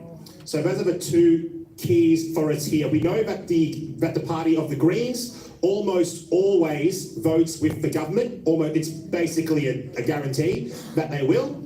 So they have those people on board. But what you've got to understand as well is that potentially, even if they don't have the numbers with Senator Thorpe and Senator Pocock, what they potentially could do is just go to the Liberal Party and say, hey, this is your bill anyway, the Liberal Party, or the idea came from you. How about a few of you cross the floor?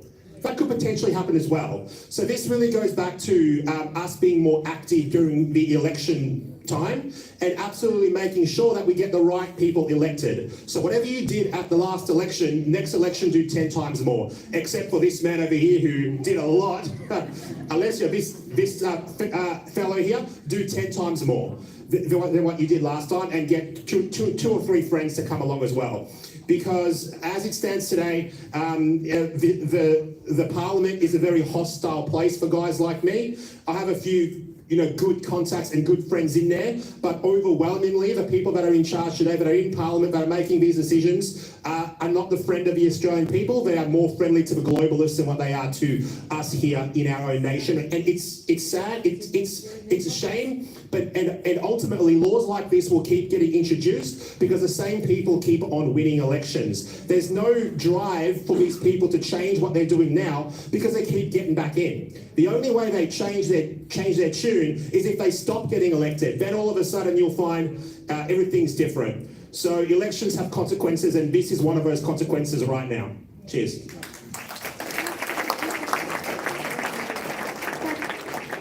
Excuse me, sorry, but is there a plan, or have you got anything in a plan that if it does get passed, what are we meant to do? Only elections, we've just got to get these guys out. Well, you just keep speaking the truth. And you just go and you just find every way to do it. That's one thing that actually the Chinese people do really well, is they work out a way to work around the system that they're in. And they're very resourceful and good at that. If you know people that, like I've spent a month in mainland China and you get to meet the people and they go, yeah, we still do all those things, but we find ways to work around the system. So you've just got to be more savvy at it. And you know what? There's more power in being in person, isn't there? And we just do more of that if we have to. We create a culture of that, and then people go, hey, I want to be part of that. That's awesome. You guys actually meet up. I want to hear what you guys are about. So we create a new culture of people. Whatever they try to do, all things will turn out for good because we have been called to this at this time to do this work, and we're just going to do it. Don't have any fear. Just keep doing it. And you can set up private platforms. That a lot of, like we've got a private platform called Lawful Me and Living Free Movement. And we just say whatever we want to say on there, and because it's a private platform where everybody basically agrees to our own terms and conditions, which are very fair, we just share whatever information we want and we don't get censored at all. So there's things that you can do. There's always a way, so don't worry. If whatever they put there, we just go, they put a roadblock there, you just find a way over it. Yeah.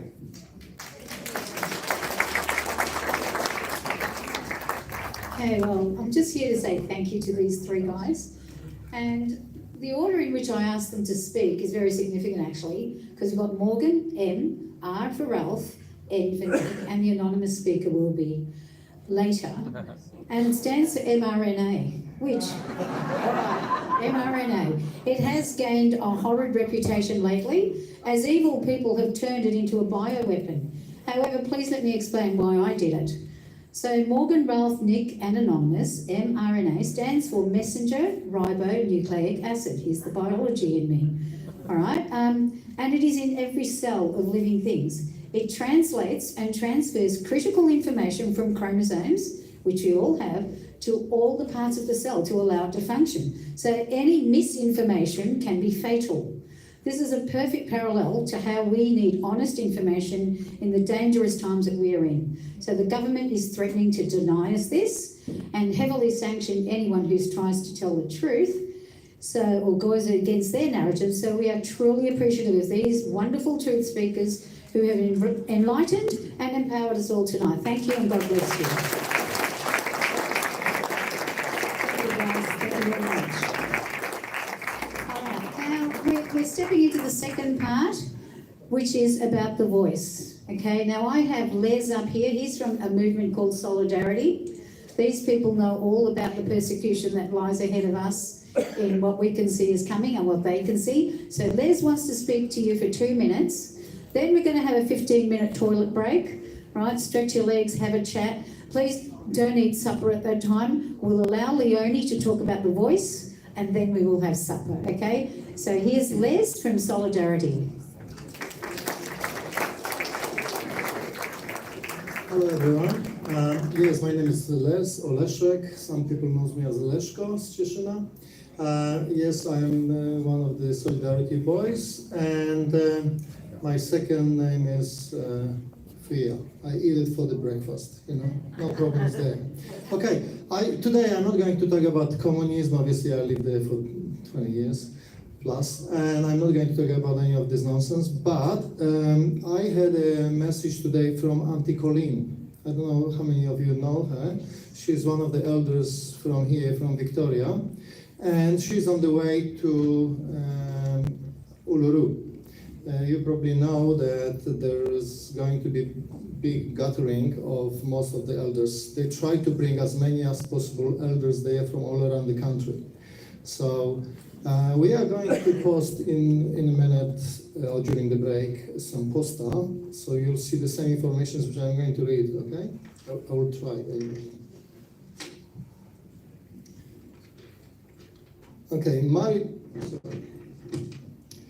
Mary George and Tilpi Tuta, senior men from across Australia, are heading to Mutitulu community next to Ice Rock, Uluru, to show the world the real Tukurpa from this land.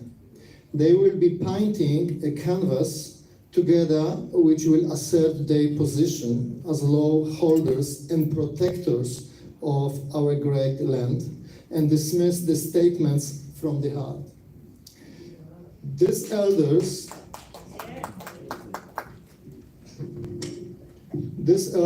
are coming from across the continent and will be raising international awareness of what's happening there, here, and how we can unite as a country and bring peace, balance, and harmony back to us and the Manta land. You know, guys, this is extremely serious. Obviously, Solidarity. I organized Solidarity 3 years ago because I was hoping to bring all the freedom fighters together. There was too much division, and still is. So we are having a second shot, this time with Aboriginal people, with the owners of this land. And today it was a breakthrough.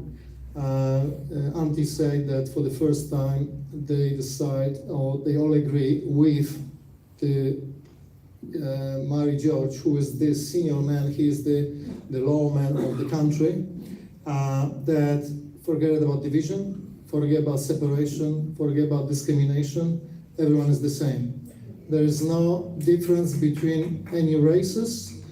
They realize that we have lots of people in Australia who are, you know, indigenous people because they were born here, even if they have a white skin. So they know there cannot be any separation. Okay, we know the bill is talking only about separations, breaking, and obviously next part will be, you know, republic, and then of course the communism. Okay, okay. So what happened is, I'll continue. Maybe I'll wear my glasses. I'm old, and these people in the blue uniform still attack me. Anyway, we are not calling on you as a people, but a family.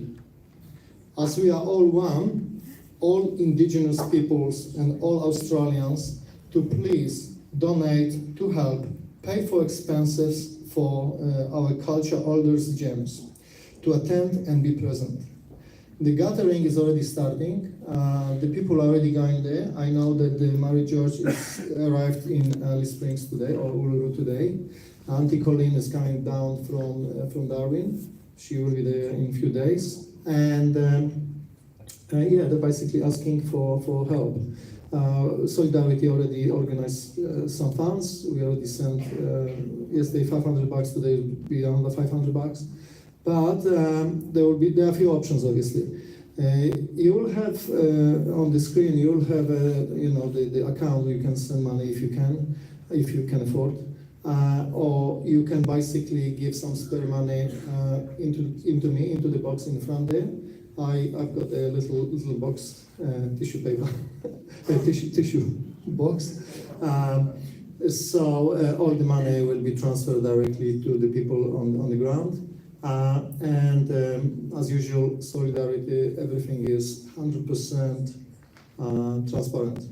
Everything is, there's not $1 which goes to any of us. Okay, so thank you very much. Have a great day. One more thing, I'm sorry.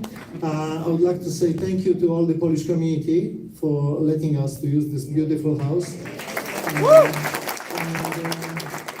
Hopefully we can meet here more often and we can have a dance together or we can have a party or something, you know. Really, we have a great times here. So thank you for coming.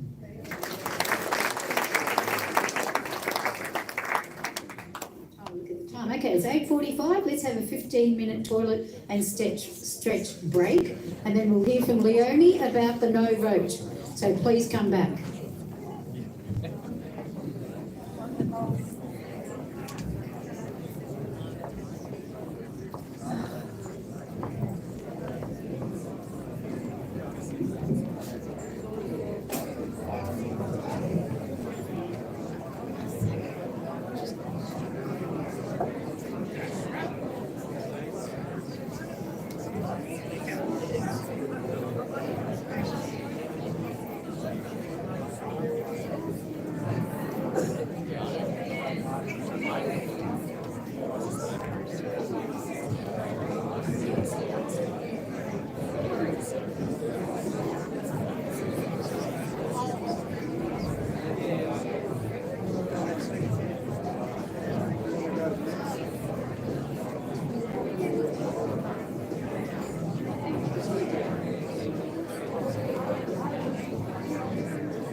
Why would you?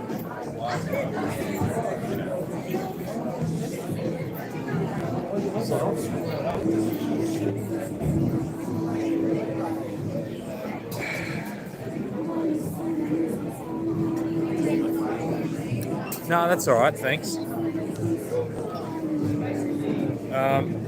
G'day, guys. So there's a little bit of a lunch break going on now. Bit of a break. Thank you for being here. Smash the like button. Yes. So I had plans to interview Senator Babbet and Morgan and Nick, and the good senator had to leave, unfortunately, back to Canberra, back to the belly of the beast, but we'll get him sometime. And we're going to have a chat with Nick Patterson in just a moment. So stick around and yeah. We'll see what we can do. Okay.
Thank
you.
seats, please. Okay, moving to the chairs, please.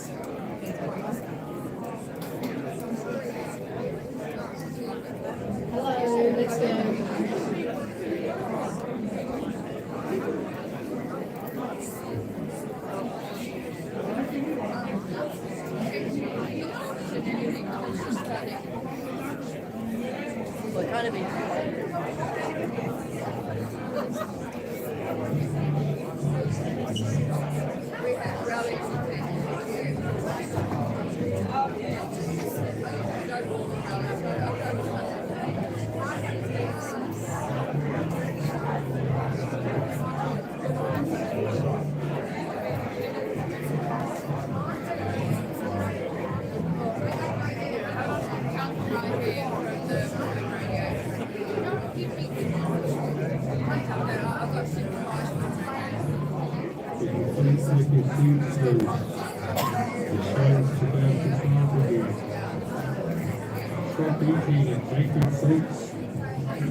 Thank you. All right, let's go, everyone. Come on, still 50% of you to go. Grab a seat, please. Quicker you sit down, quicker you get out of your car. Problem with freedom people, they don't want to go home. They like to hang out. Right, let's go. Come on. All those chatty people at the back, let's go.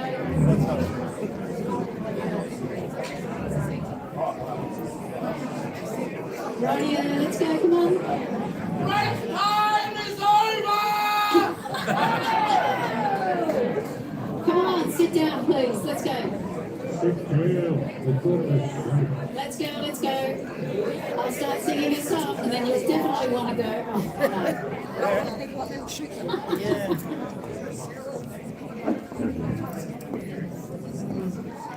Thank you.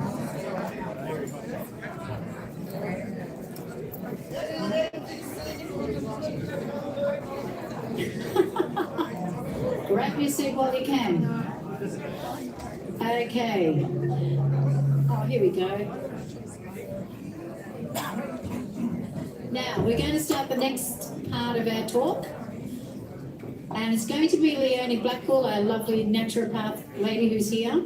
She can give you, health advice later if you need. But we are sticking to the voice tonight.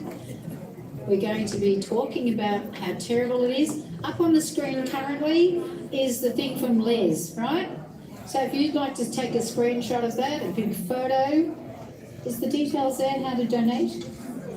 All the details down the bottom about how to donate to that very worthy cause to get the actual Aboriginal leaders together. This rubbish that we're talking about, this voice thing, has nothing to do with them. Most of the Aboriginal leaders are against this. So what we need to do is unite them so they can find their real voice and try to get rid of this UN rubbish that they're trying to run with.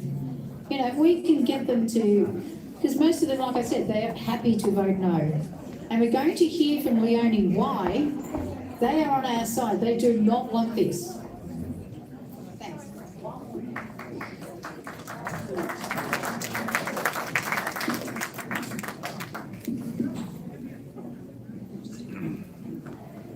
Take it into my hands so we don't get the feedback. All right, has everybody got the information they want from that screen? Yes? Yeah, I can put it back at the end if you need it to be there.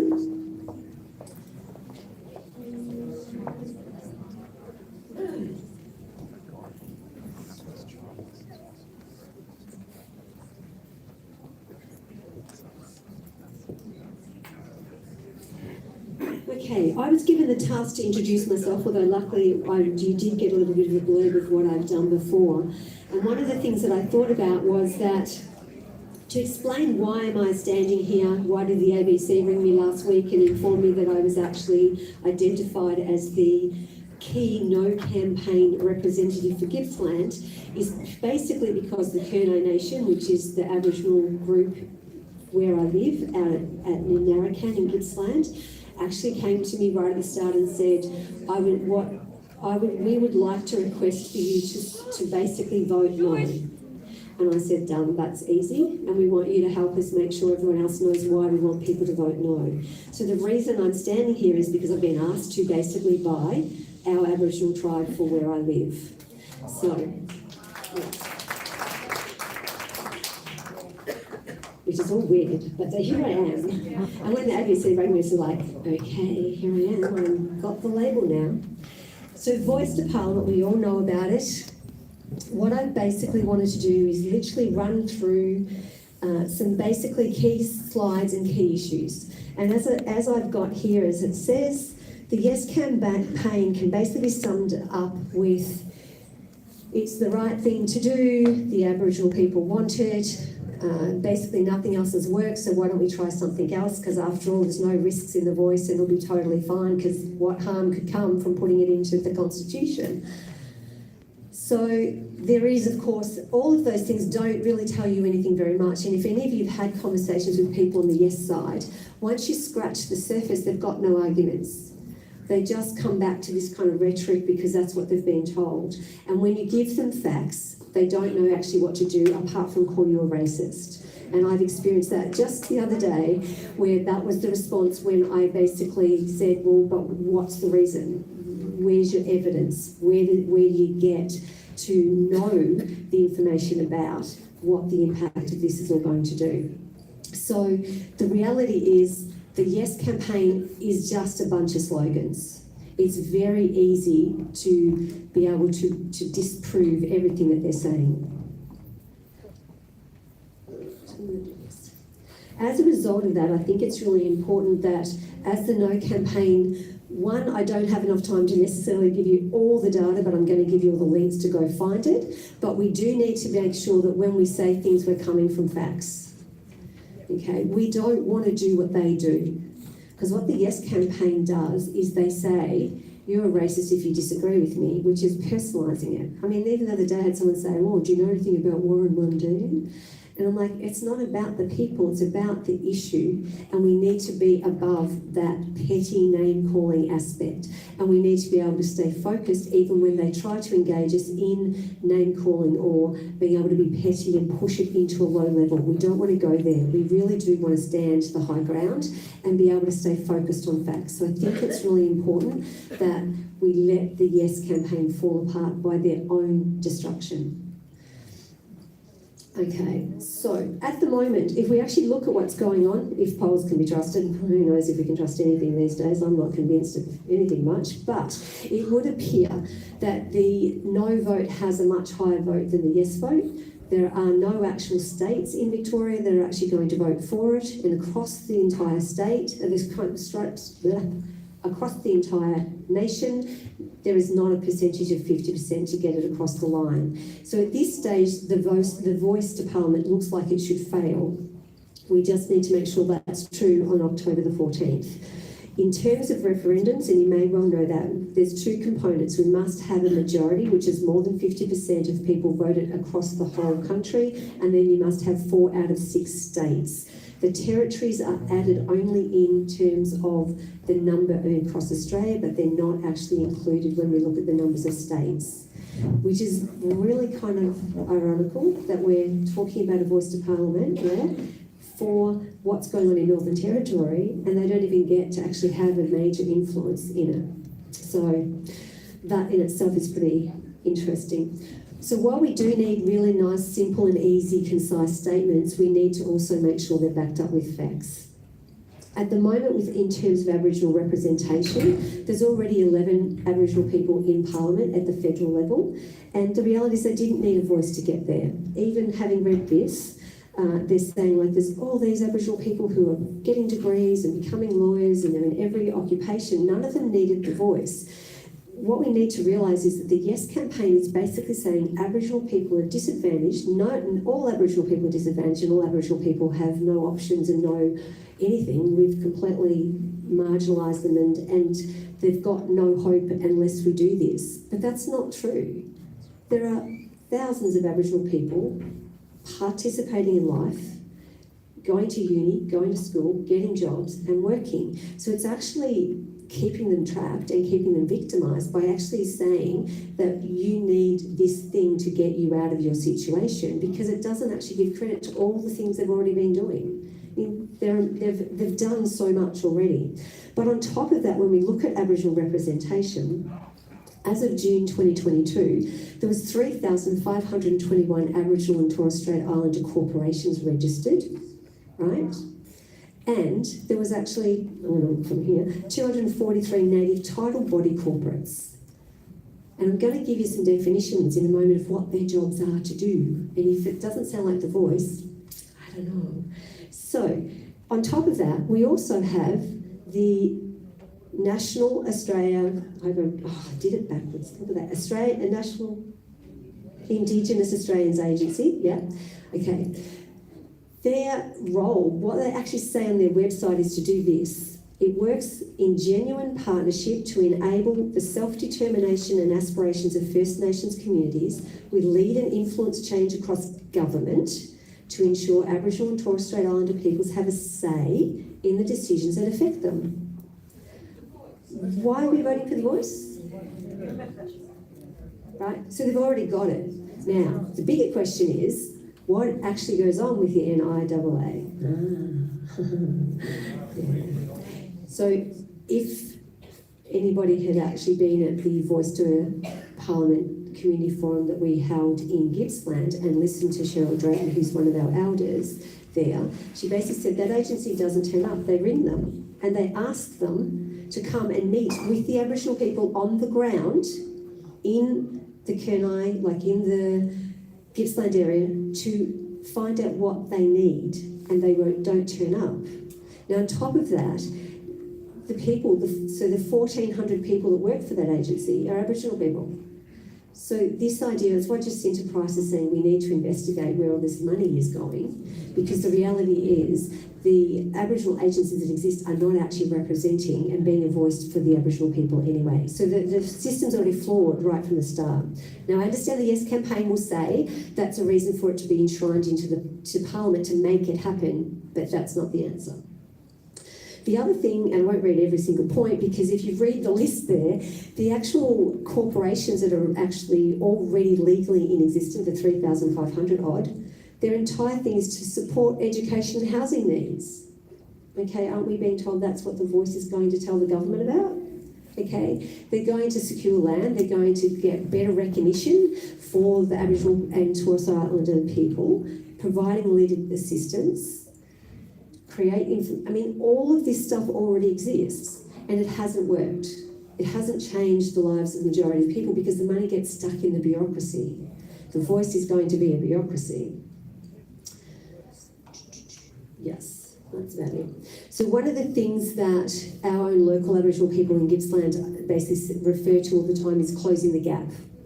So what I've done is sort of go, there's a picture of what's on the ABC, there's the link that's actually there, and the summary of what it says is very clear. Basically what the Productivity Commission has found is that governments are still making Indigenous disadvantage worse. The more they try to create bureaucracy for Aboriginal people, the worse their lives get.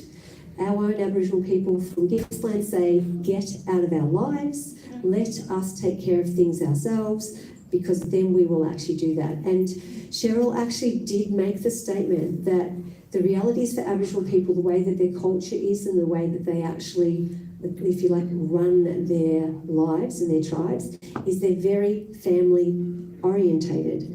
They don't do much outside of that. So that's why all the Aboriginal agencies that already exist don't appear to do a lot, because the ones that are in those jobs will only help their own immediate family, because that's how their culture's set up. And there's nothing wrong with that, it's just how it is. But the reality is, it means that all this money is going into feeding these agencies, and they just service their own families. And if you're on the outer in their family, you don't get serviced either. So the reality is, it doesn't work that way. There's got to be another way for this distribution of money to happen.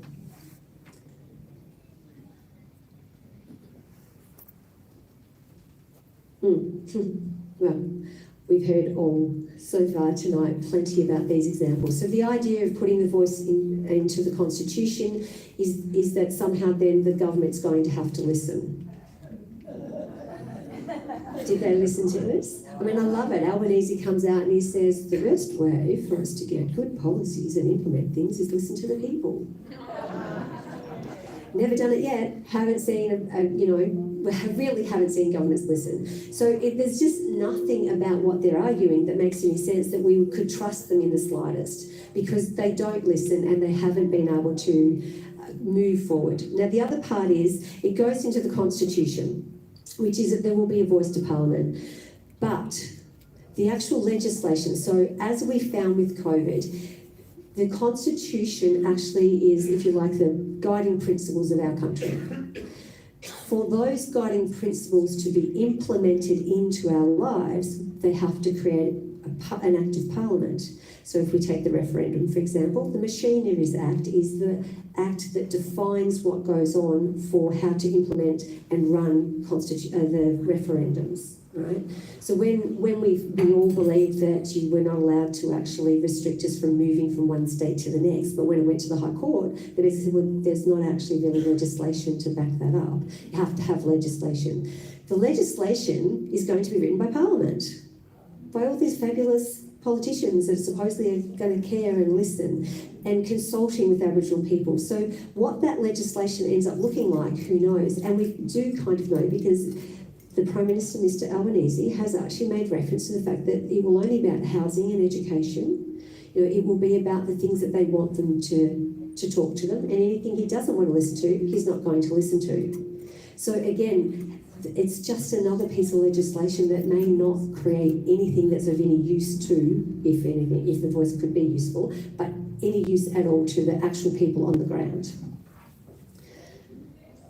So again, it's just more of the same stuff going round. The other part, of course, is that the Uluru Statement is not one page, no matter how many times Mr Albanese wishes to tell you that, there's multiple pages. In anything, from whether you look at Thomas Mayer's book or the newest book out, or you do actually read the full statement from the Uluru, from the heart, all of it actually clearly states the voice is the first step. Next comes treaty, then basically comes the truth-telling. Of course, the truth-telling will only be to tell us all that we're horrible and we did terrible things hundreds of years ago to Aboriginal people. It won't be truth-telling about what's really going on in the world. So if we look at the Uluru Roadmap, we're at step 4. Step 4 is to implement the referendum, to get the vote, to get it to pass.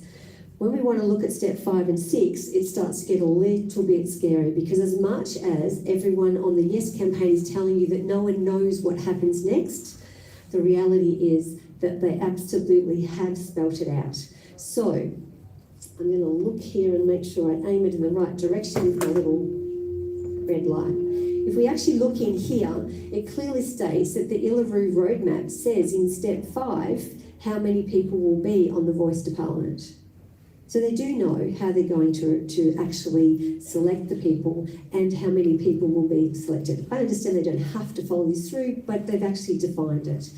Now, when we talk to our local Aboriginal people in Gippsland, what they actually say to us is that they already know that they're not going to have a real voice in the Voice to Parliament, because there'll be 2 representatives from Victoria. There's 42 different Aboriginal tribes in Victoria. So as a result of that, and if you look at the way in which the laws, the Aboriginal culture runs, you cannot speak. I can't speak on their behalf unless they ask me to. I'm very lucky they let me do that. But you have to have permission from them, and they have to actually speak a large amount for themselves. They have already said they will not be giving anyone permission to speak on behalf of the Kurnai Nation. They wish to speak on their own behalf. But the reality is there's only going to be 2 representatives out of 42 different tribes. So that's not real representation at all. Okay, and you can have a look at this stuff, you probably already have. Step 6, so this is the other thing that Cheryl really did speak about, and it's in here. Well, she actually, at the end of our forum, at about the almost 3-hour point, she actually made the point that through the eyes of the Aboriginal people, the reason they're opposed to it is because when they've read the document, they've become aware of the fact their lives will be worse than they currently are. It will not make them better, it will actually disempower them. And the reason being, and if you read it right in here somewhere, it clearly states that they're going to create another piece of legislation and another Act of Parliament that will create the Marikita Commission. And the Marikita Commission will basically take over everything, including native title. And ultimately what they're doing is they're trying to homogenise Aboriginal people. They're literally trying to say, so the challenge we have in Australia is this: at the time that white people turned up, or the English turned up, there were 650 different tribes. There's basically about 300 now. You can't sign a treaty with 650 tribes. You can't sign a treaty with 300 different tribes. You need one group. The Voice to Parliament creates the Marikita Commission, and that's who they can sign the treaty with. The Marikita Commission is basically going to then take over all Aboriginal land, which is all land in Australia. And all the Aboriginal tribes will lose their right to their own land because they will amalgamate and blend them all in. So, I mean, that makes me sick to my gut. Like, it's just like it's a horrible thought that we're going to make their lives worse. But the next step after that, and I can't remember where I read it, whether it was in, look, love him or hate him, it doesn't really matter. Thomas May is great. He's so honest, he tells you everything they're up to. It's really good, because their intention is that with the Marikita Commission, they will then own all the land in Australia, and that's when paying the rent steps in. We will all be charged to live in our houses and live on this land, because that's how they will set it up. So all the yes campaigns that want to say that's not true, well, actually tell them it's on the Uluru Statement of Heart, step number 6, stage 6. It is. It's written right there. Okay? So, you know, misinformation bills and voices to parliaments, there's a lot to actually be concerned about. So, is there anything I need to say? I just had to throw the picture. I read it while sitting in Tahiti a week ago.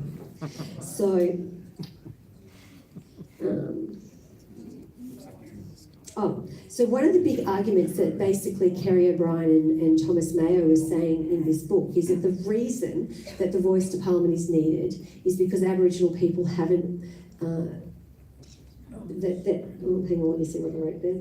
The only reason service for Aboriginal people haven't worked is because Aboriginal people haven't been listened to.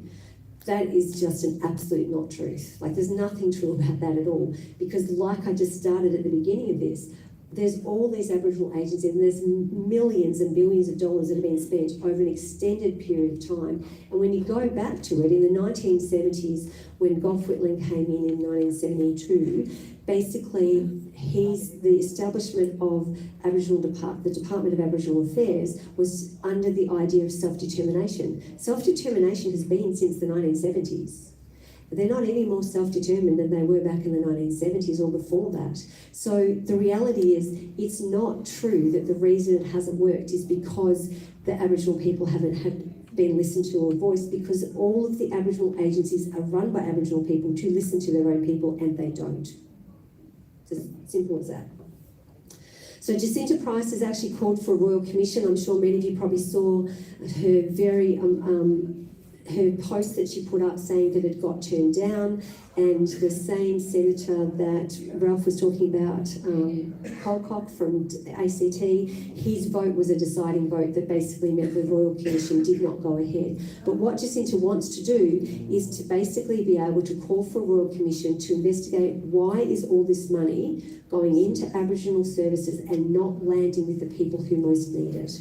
And so basically I think it's really important that we really do support Jacinta in that and look for calling this Royal Commission. And again, the Aboriginal people from my community believe that needs to happen because they're not getting services on the ground.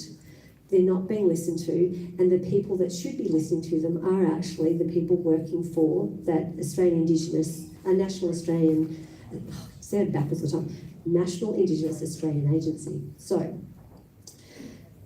Obviously, the voice is divisive. It's well and truly, the WA Heritage Bill, it was withdrawn basically 5 weeks after it was set up. It was a great example to show you what would actually happen if treaty came, if the voice comes, which is you can't plant trees and you can't put, posts in the ground and you've got to get permission and they're going to charge huge amounts of money. So it didn't go ahead very far at all, but for those of us who are cynical, that would be me, let's wait and see what happens in WA.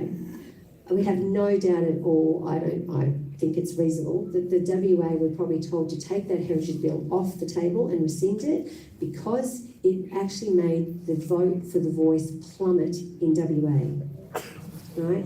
It's a ploy just to suck us all in. Oh, we'll be reasonable, but they won't be. They'll have a new version and it will be back because Daniel Andrews is doing it over in Wimmera area already. He's signing treaties with Aboriginal corporations. They're not telling the local councils. They've got all the same rules that WA had. So they are trying to push through and do this. We've got to be able to not just push back towards the voice, but we've got to make sure that in our local communities we're well aware what they're doing in terms of councils and their own versions of treaty that they're trying to push. Basically, the 1967 referendum took race out, and in up to 1967, the Constitution said Aboriginal people were not citizens of Australia, which is an injustice beyond injustice. But from 1967, they were then classified as Australian citizens. They don't need to be in the Constitution. They are in the Constitution because we're all in the Constitution. So that argument just doesn't, it just is a divisive argument. It's an argument that says, let's not acknowledge everyone as one, but let's give everyone a category of some sort. So it is divisive. It's just, there's no other way of looking at it. And if you want to really get into the nitty-gritties, why don't you go and look at New Zealand? I've heard Yes campaigners saying, well, we should have signed a treaty in the first place because then their lives would have been better. How's the Maoris' lives gone in New Zealand, right? They have the same social disadvantages, the same challenges. Go anywhere in the world. As I said, I was in Tahiti a week ago. Basically in Tahiti, when the French took over, they stopped all the Polynesians from speaking their language, doing their culture. They got all their statues and threw them in the water and blah, blah, blah. After 100 years, they finally decided they probably wasn't such a good idea to do that, and they stopped. And so they got their culture back and they did it all. The Portuguese, the Spanish, the Dutch, the British, it doesn't matter who invaded the countries, they all did this right across the whole world. So what happened here is what's happened everywhere. It doesn't make it right. I would love to say we could learn from it so they didn't do it again, but when you start to look what they're doing in the Amazon, they're still kind of going in, invading, putting smallpox through, destroying the traditional, the tribes. We're not... Governments and organisations and power brokers are not very good at learning lessons. They just want power and control. They just keep doing it the same way. We need to be able to be that voice and stand up, and I think that's the great thing about living in this time. We actually know that now. We have the social media, we have the information out there. We can connect anywhere in the world and get the truth out there. And that's an amazing thing because it didn't happen 100 years ago or 200 years ago. They didn't have the same ability that we have, which is why they want to do a mis and disinformation bill to shut us down, because we have the capacity to share this truth everywhere.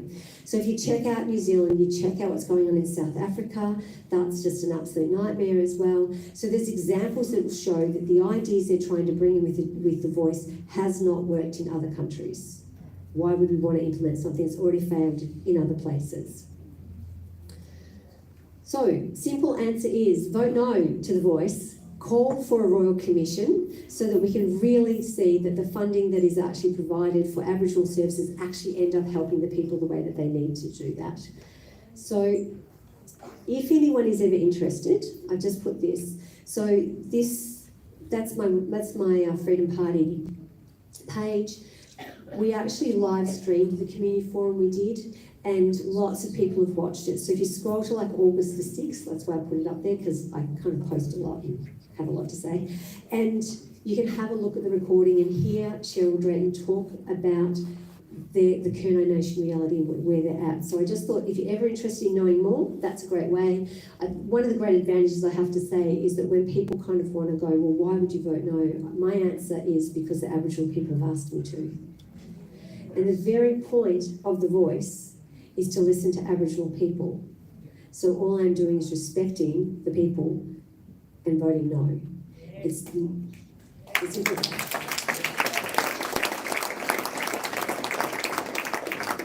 Now, hopefully you'll start to get these handed around. I believe they've been distributed everywhere. So I printed off some of these just so you can see what actually is the No campaign flyers to stick into letterboxes. And one of the things to basically finish off is to basically say what we want to do is get a large print so we can reduce the costs, because if you look at it, the Yes campaign has something in the vicinity of $100 million. Our money. Okay, to pay for their campaign, which is why you'll see the ads, it's why you're going to get bombarded, it's why there's going to be like t-shirts and all the rest of it. The Fair Australia, Advance Australia, Jacinta, if, as she said the other day, if we could even get 10 million, it'd be amazing. We have to donate to them. But what you'll actually find, and that's why I've got it here, so you'll see this Fair Australia, download resources. So what they've done is they've gone and put everything from stickers to these DLs, core flutes, all there, that you can then take the PDF, take it to your local printer and get it printed. Now, one of the things that one learns is when you do a small run, it costs a lot of money. So what we would like to be able to do is pool our resources, get a big print like 50,000, 100,000, have everyone donate some money so that we can pitch that in, and then get that paid for and then distribute it through our networks that we've actually got. So that's what you're looking for. Get involved. You've been told all night, get involved. So volunteerforno.com.au is a great place. That's where Advance Australia and Fair Australia are actually pulling everybody in. They give you a big list, get it active, get call flutes in your front yard, get in and do letterbox drops so that people can know about the No campaign. Basically turn up at polling booths, the scrutineers, the fabulous challenge of scrutineers. I was talking to Ralph earlier. So to be a scrutineer so you can watch them count. How many people want to watch them count these votes? Oh, absolutely. So we need as many scrutineers on the ground. So, you know, the challenge is to be able to get the piece of paper to fill in, you must have it signed by the registered officer of a federally registered political party, which is basically going to mean that it's the Greens, it's the Labor, it's Liberal, it's someone who's done that kind of stuff. Ralph actually said that the UAP can't help us, because I thought maybe one of the solutions we'd have is that we could get a whole lot and do it through that. So Fair Australia and Advance Australia are definitely going to coordinate getting those forms filled in so we can all put ourselves down to say, yes, we want to be volunteers. They're also looking for volunteers for polling booths. They're looking for coordinators to actually coordinate and do all the rosters to be able to get people on the ground. So sign up at volunteerfor.com. You can get your t-shirts. There's a little package for $26 plus postage, so it's about $32, and you get a t-shirt, you get some badges, you get some stickers, you get a little tote bag, you can walk around with Vote No all over yourself and get the message out there in many, many ways. So basically, hopefully what you'll want to do is find some people. Who's the people? We're going to find some people. You're going to be one of them, yes? Right? So find our people, get your name down, officers to sort of say, I can afford to pay this much. We were trying to kind of get some prices, but bottom line is we're probably looking somewhere between $1,000 to $1,500 to get a really large run, and then we'll basically organise people to distribute them. So that would be really great. And I think that's everything. Thank you. Let's put our hands together for Leonie. Leonie is actually the deputy leader of the Freedom Party of Victoria. So she's done amazing. Thank you so much.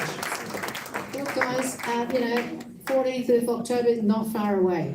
So please, let's donate some money, go to those websites, come and see myself and Sandy. We'll try and coordinate this area. You know, we'll try and get the flyers. We'll see who wants to come and pick them up and let it drop. We'll have to coordinate what areas you will deliver in. Thank you. That's the end of the night. And please help yourself to some supper. You just showed us the power of people, because I said please don't eat the supper, but it's nearly all gone. So you just showed me, don't listen to the people making the rules, okay? Just go and do what you want. So God bless you. See you again soon. Oh, wait a minute. May have a question. This is actually for you. So this is my opinion, but we know that for the yes vote to count, you just put a tick. But for the no count, you can't put a cross. You have to write no, which is in capital letters. So for the vote of yes to count, just put a simple tick. For no, you have to put NO, no crosses, no, right? But I have a hypothesis on that. You know, we know that the no outnumbers the yeses, but somehow Dan Andrews got in so my contention is they're going to commit voter fraud, because to commit voter fraud, it's easy to have empty ballots and go tick, tick, tick, tick, tick, tick, tick, yes, yes, yes, yes, yes, yes. A lot harder to write no, no, no, no. So that's what I think they'll be doing. And I think that's why we do need people on the ground. If anybody wants to actually go and work for the AEC, be behind the scenes, check out what's going on. They'll get paid as well, but get involved on those levels. There's options, but yeah, Biro, 100%. You know, always write it in pen. And I think some of the challenge is that there's reasons why Daniel Andrews got re-elected, and some of those people just did not vote correctly. They didn't want their preferences to go anywhere, so they didn't fill in their ballot papers. You know, there are reasons, and we need to make sure we get better at understanding how to vote and vote correctly. But capital NO in pen would be fantastic. Take a texter, write it in texter, borrow a whiteboard marker from a teacher. And going to the polling booths, it's not going to the polling booths and saying vote Freedom Party, vote Liberal Party. We can hand out how to vote no. They're not going to see that anywhere else. So we need people on the ground on referendum day to hand out how to vote no. They don't know how to do it. We need to tell them. There'll be a lot of people coming that know nothing about this. You talk to your neighbours, they know nothing about this. A lot of people are undecided. You can have a 5-minute conversation with someone and say, do you know what? The land you're living in does not belong to you. They can take it off you because it belongs to the Aborigines. Something like that has swayed a lot of people. Just wake people up. Thank you. There's a lady up back who maybe doesn't want to get seen on camera.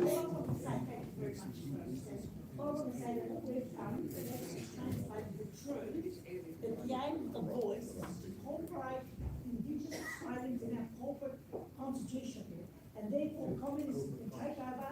There'll be nothing legally that Indigenous Australians can do. Yes, that's right. To stop the communist takeover. Translating this language Okay. so that people will give to people in mother tongue. And we've stipulated people like N-O. Fantastic.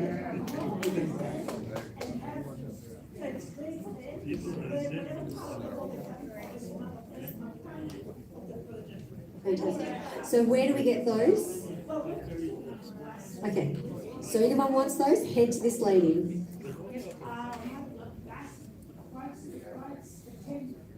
Right.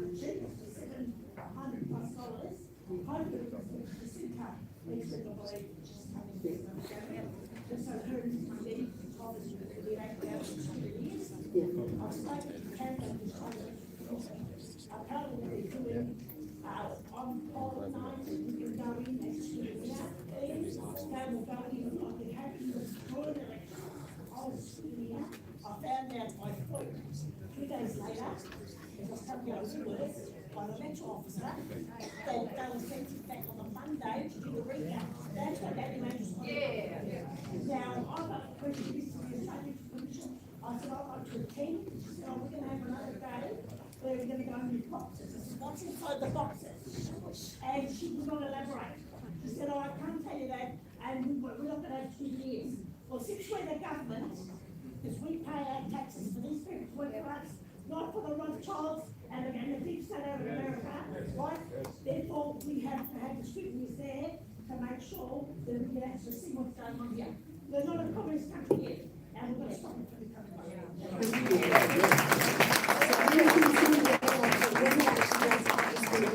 We are able to scrutiny on every day they count the votes, not just the day of the election where they do the referendum. You can have scrutiny as watching every aspect of it for sure. Okay, question? Just a quick question about pre-poll voting. Is that happening, or is it same day, one day referendum? So postal voting and pre-poll voting is how they do it.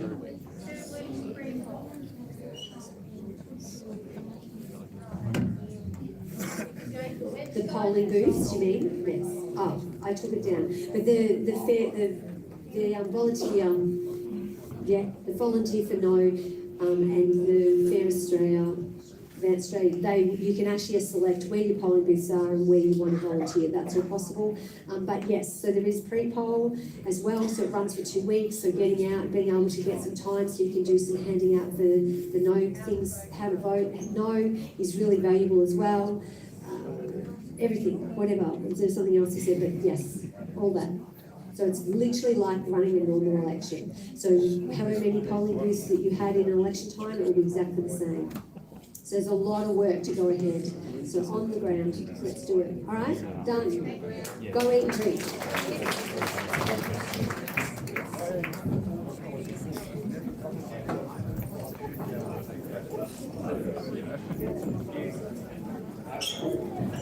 All right.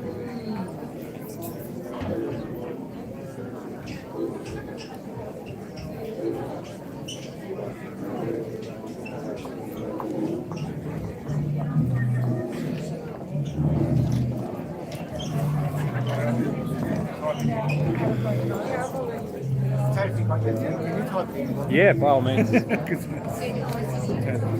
I'll do it in front of the viewers so they can all see how to subscribe to Melbourne Ground Ministry on YouTube. You type in Melbourne.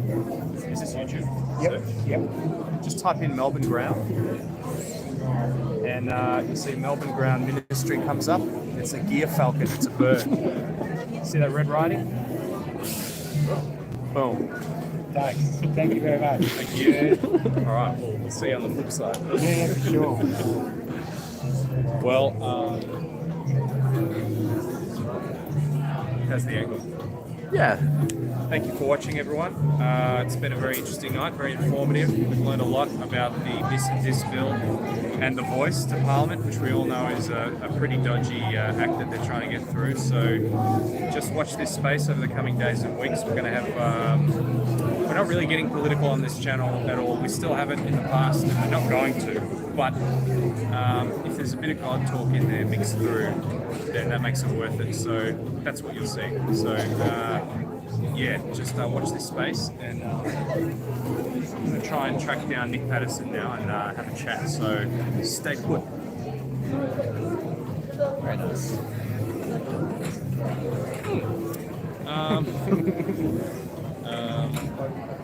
Just wondering where we should. Oh, jeez, it's Hello, can everyone just help pack up some chairs in piles of 4, not bigger than 4, please? Thank you.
Sorry. Oh, no. No, Finn. Oh, okay.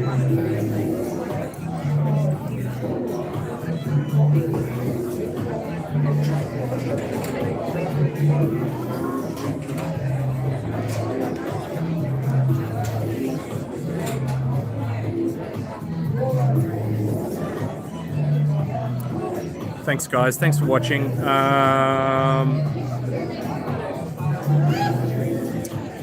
We may just catch. We may just catch Nick a bit later. Give me a just because the music in here is a bit silly, and it's a bit hectic, but yeah, I don't know. Yeah, Simone Downs. I will place the links in the comments later on. All right, cheers. Oh, here's Nick. We'll have a chat. I just think the music's a bit annoying, but whatever. All right. Just a chat. Yeah, let's have a chat. All right. Do you want to? If you want me to step in there and get the shot right, then I'll jump in. I'll just get the mic.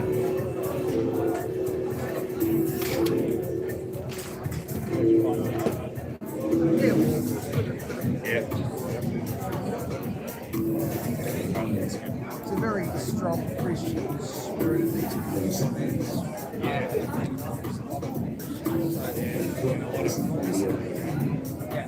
We're all this. Yeah. Not the ones that.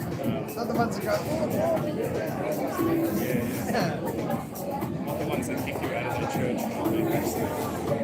You didn't get the man, so you were out. Exactly. All right. Test. All right.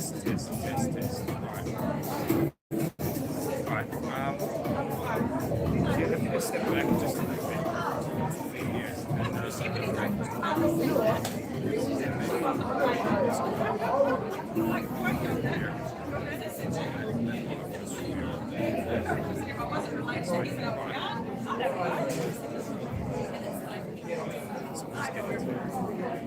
Alright. I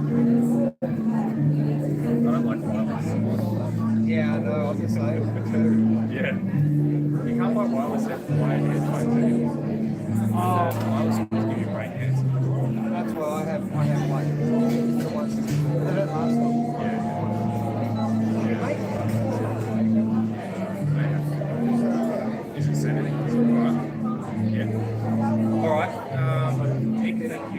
joining us on Melbourne Round.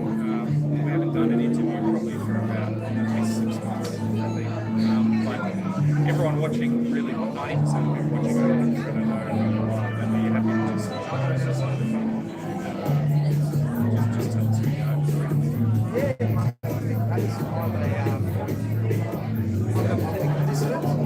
I love my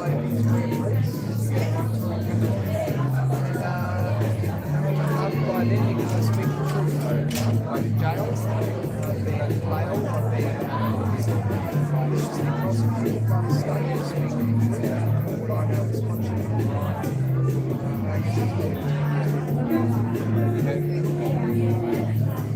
And you're obviously a man of God. Yeah. I mean, I want to thank you as well for speaking so boldly, you know, in God's defense when you do go up there. And we love what you set up there tonight. Christians need a little bit more light and less lamb, I know. So people like you, I think, are really hoping to do it as more and more people come to find true faith. So obviously, I guess, 90% of the people who get involved or are involved in everything that's happening right now won't have the sort of fighting prowess that you have. Have you ever had any moments where you felt that God was telling you to not rely on your own strength? Because people may see sort of things you've done. That's all good and well, but you have these strength and skill.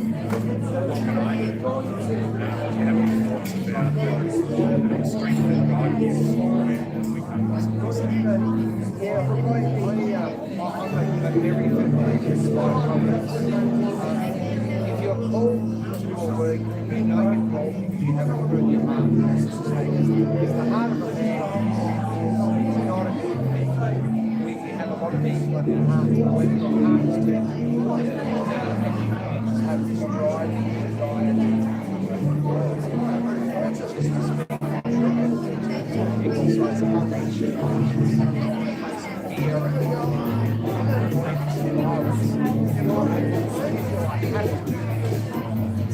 inside of you that is God to do something you don't say you must.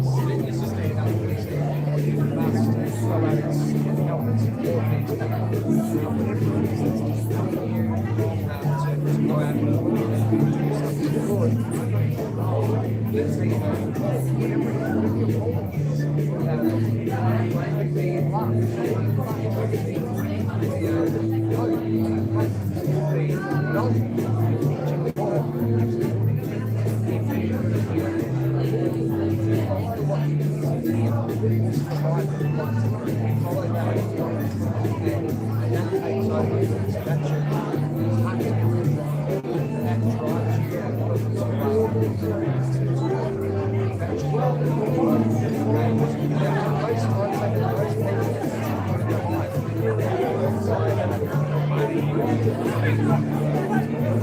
when that's not longer, and arguments that I want to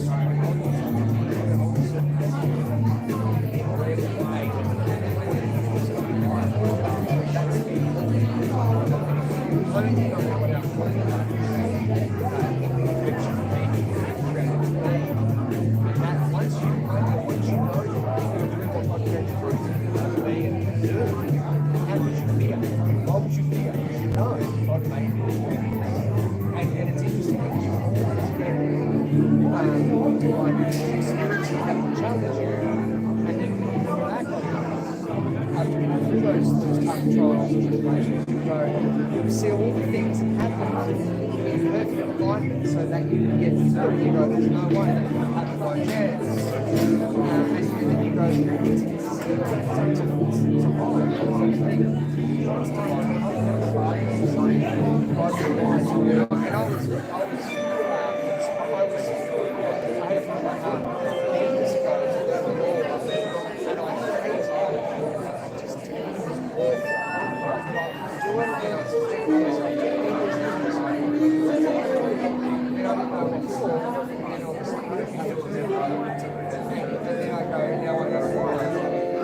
It's so funny because I've got an exact same story except in video.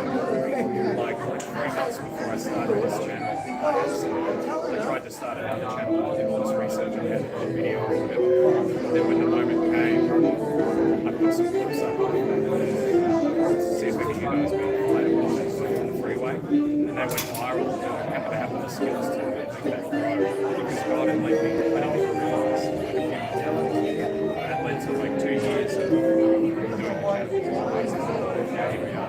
It's interesting, she would have had something like I look at the old John Day one, she would have been driving, it was so tired, we really realised that what I was doing was ignoring you in every car.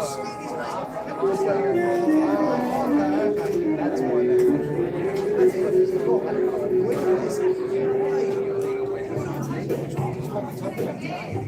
enemy's power comes through that's where they try with power. And you know, when you show you see it, they go, it's to us. It's like this all the truth and the truth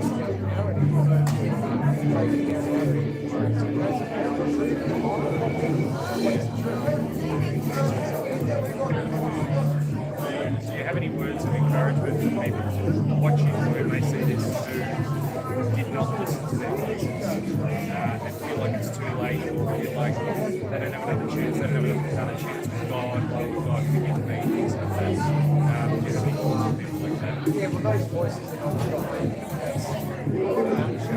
any voices that you can that's compelling you to change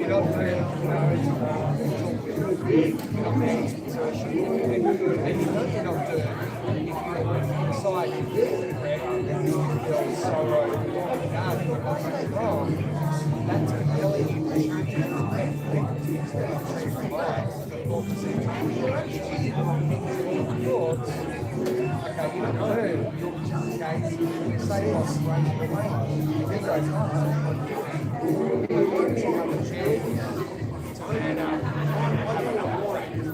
you know what? There's going to be plenty of things in the future that are going to be very challenging, very hard about. And so fear's going to be knocking on the door of your mind.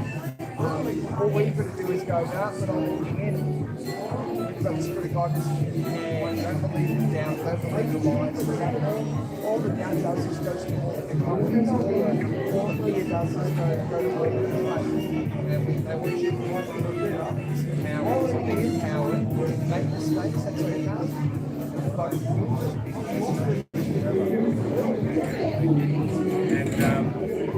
And so obviously you can bring that in if you want. So you spoke about, your sort of candid thoughts about how you reckon this bill probably will pass. I'm of a similar mind. We've seen through the freedom movement, almost 500,000 people in the streets of Melbourne and the politicians just completely ignoring us. That demoralised and shattered so many people, but it also brought some people to God. I suppose, what are your thoughts about where the line is between what we can do, what we can change, and what is just going to happen anyway? Because you might be tempted thinking, especially as a Christian, oh, well, maybe I should just do nothing and go and pray. But really, God doesn't want us to do nothing and hide away. So, what are your thoughts on that sort of where that line is? Let the light so shine before men that they see your works and glorify your Father in heaven. By being who you were created to be, you're alive. That's what we have. We are literally alive.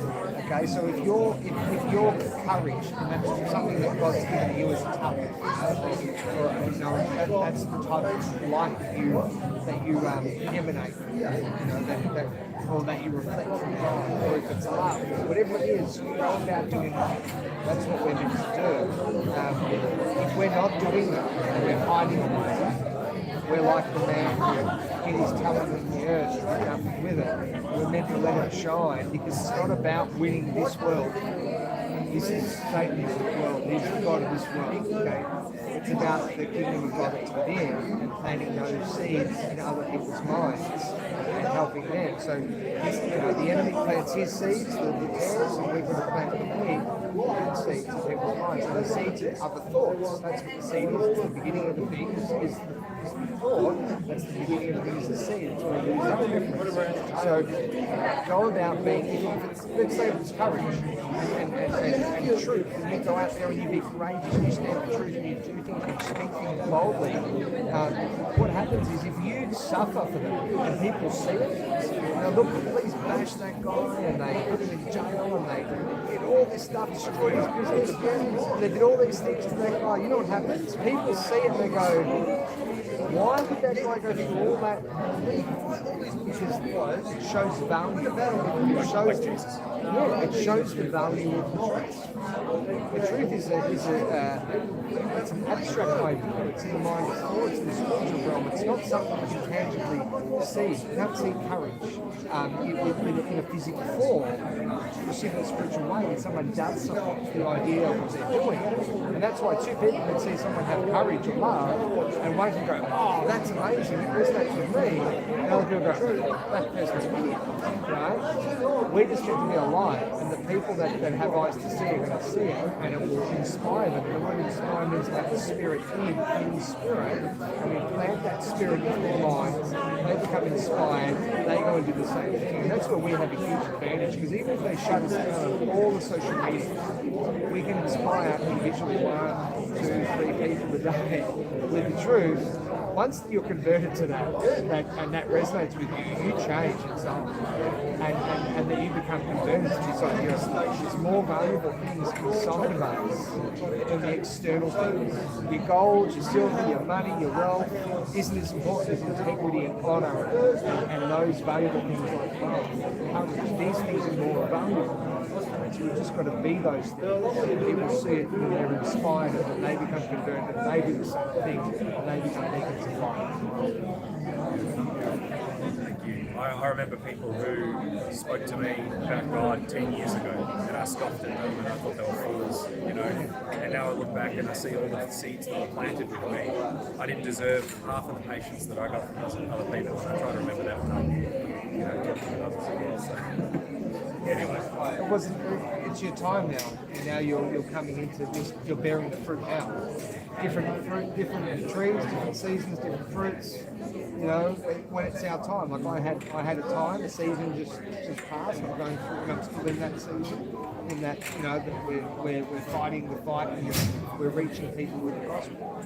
Maybe that will end at some time. I don't know, but I have a feeling it's just getting started. I hope so, because I enjoy it. You know, I enjoy the battles, and I like the harder they make it, the more it inspires me to go out there. I was like, all right, you really want to get me. Well, that means that I've really got to say, I'm going to say, be tough and keep fighting the fight, because you know, and that's just part of my thing. It's interesting because I was a pro fighter. I always, as a child, thought that I would be fighting in front of people. And then I had nearly 40 pro fights in front of people. Then, as I got to the end of the fight career, I had these thoughts that I'd be speaking at protests. I didn't even know what protests were. I just had I could just see it in the city, Melbourne City, speaking in front of crowds of people about evil. And then that happened. And when it happened, I said, I've seen this already. God's outside of time and space. And if you just have faith in that, and you just, it doesn't matter. And all the things that you, like I was talking to my boss that I work with at the moment, and we said there's no losing, just learning. So when you make a mistake, you do the wrong thing, it's a very good learning experience for us. What matters is where we get to at the end and what path we're on. You know, and the paths are not all the same. You know, as long as it's the destination. You know, and another analogy I like to use is we can be looking at the same mountain. You're on one side, I'm on the other side, and I might be on the phone with you saying, I'm at the mountain, the green one. You're on the go, no, it's red. You know what? Half of it might be red, the other half's, you know, so our perspective might be different. But ultimately, there is no way to win without God. If you focus on that, it doesn't matter if you're a Viking, a church, person, and you've got, it doesn't matter if you've got the gift of faith, courage, the ability to make money, be wealthy, and the ability to teach truth, might be scientific, whatever it is, you have the ability to reach people because God is in everything and be able to express and expound on the amazing, glorious, gifts of God that exist, and the gifts of God are spiritual, they're ideas, and show that God's testified in biology. God's testified of the truth, in the sky, in the constellations, in human psychology. God is everywhere. You can see it everywhere. Even though they've told us that, we come from monkey fish bowls, the reality is He's everywhere. It's not hard to go out there and teach the truth. You've just got to learn what your calling is and what your gifts are, and go and do it. And I just encourage people to go out and do it, and not just do it. When I say do it, I mean be it. Be those things, because we need people to be warriors right now, warriors for truth in whatever way they can. And don't let fear in the temple, because fear is the greatest weapon to diminish your faith. Think of it like that. You're a container filled with your spiritual power, and the fear goes in, it just diminishes it. The alcohol diminishes it. It just lies. Don't believe it. Be empowered, be bold, be powerful. You're made in God's image. The Spirit of God dwells within you. But other spirits can enter there as well if you open the doorways. Don't let them in. Believe that you can overcome, be empowered, and miracles will happen. Beautiful. Thank you so much. Thank you. Talk again soon. Sure. All right. Cheers. Well, we've been live too. I hope that's okay. That's all right. Yeah. Expect to see a lot more of Nick. Whether he knows it or not, we're going to be working together a lot. So, yeah. Cheers. Oh, yeah, sure. Yeah. Thanks for that, mate. Okay. It's great. I love to share that stuff. It might not reach some, but it reaches some people and they go, that's the message on there. And that can be, that's general too.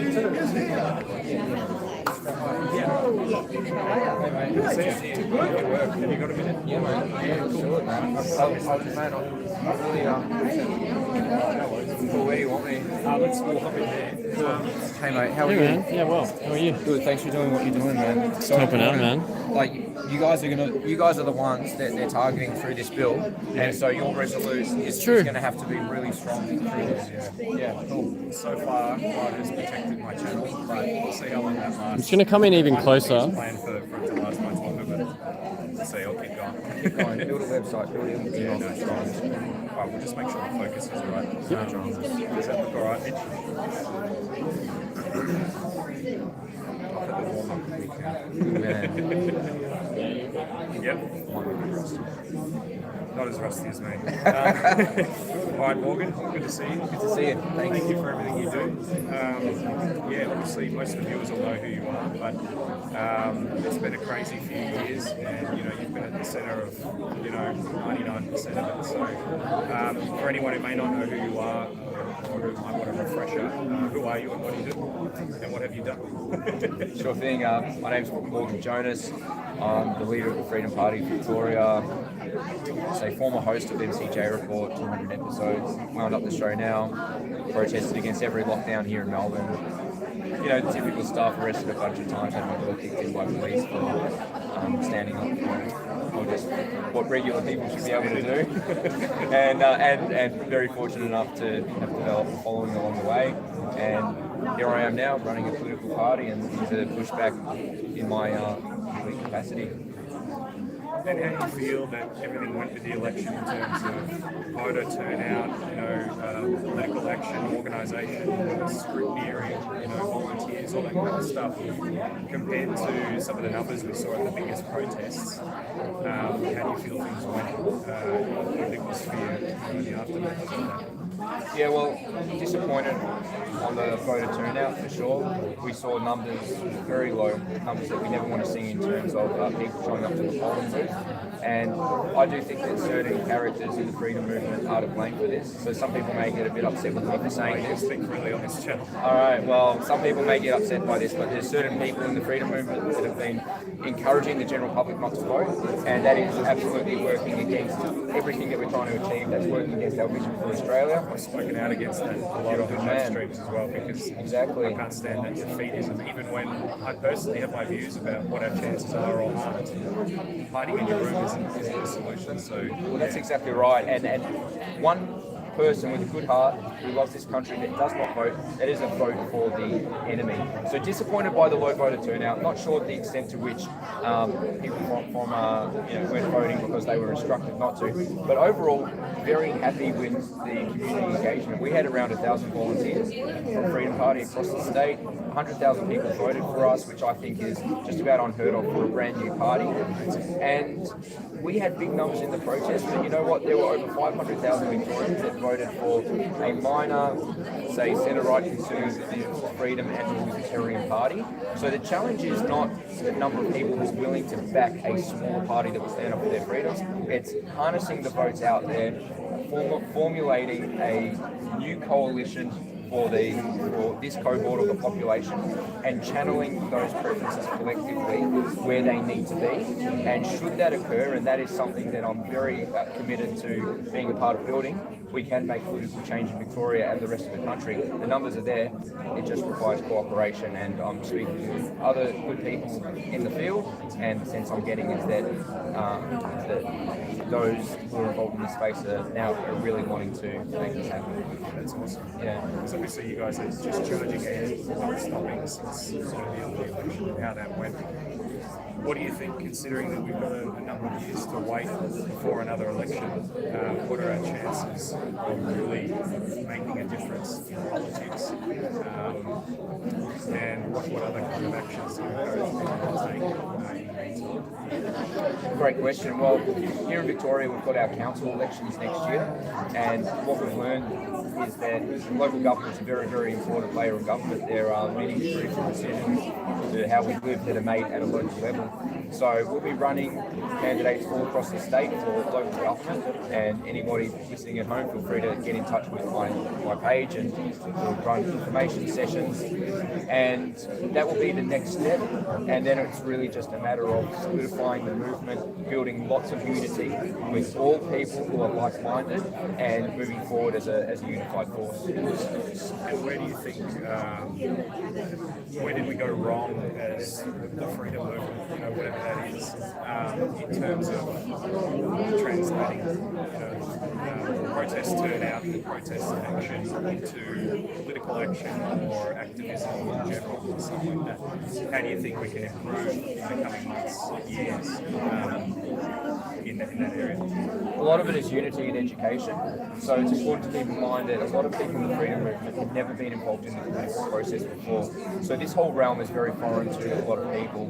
Now that some time has lapsed, I believe that many people have become more engaged in the political process, and that is, I believe, a fact that has been presented to me since the conclusion of the state election. So it's a matter of putting petty differences aside, coming together, understanding that we do have a vehicle at our disposal to use. The name of that vehicle is democracy. It's not perfect. Yes, it's tilted in favour of the big players in town, but with enough people power, it's been proven that we can get results. We have a great senator in now representing Victoria, Babbet, and there's others around the country. There's local councillors who have been elected in recent times in South Australia from the freedom movement that are fighting tooth and nail at a local level.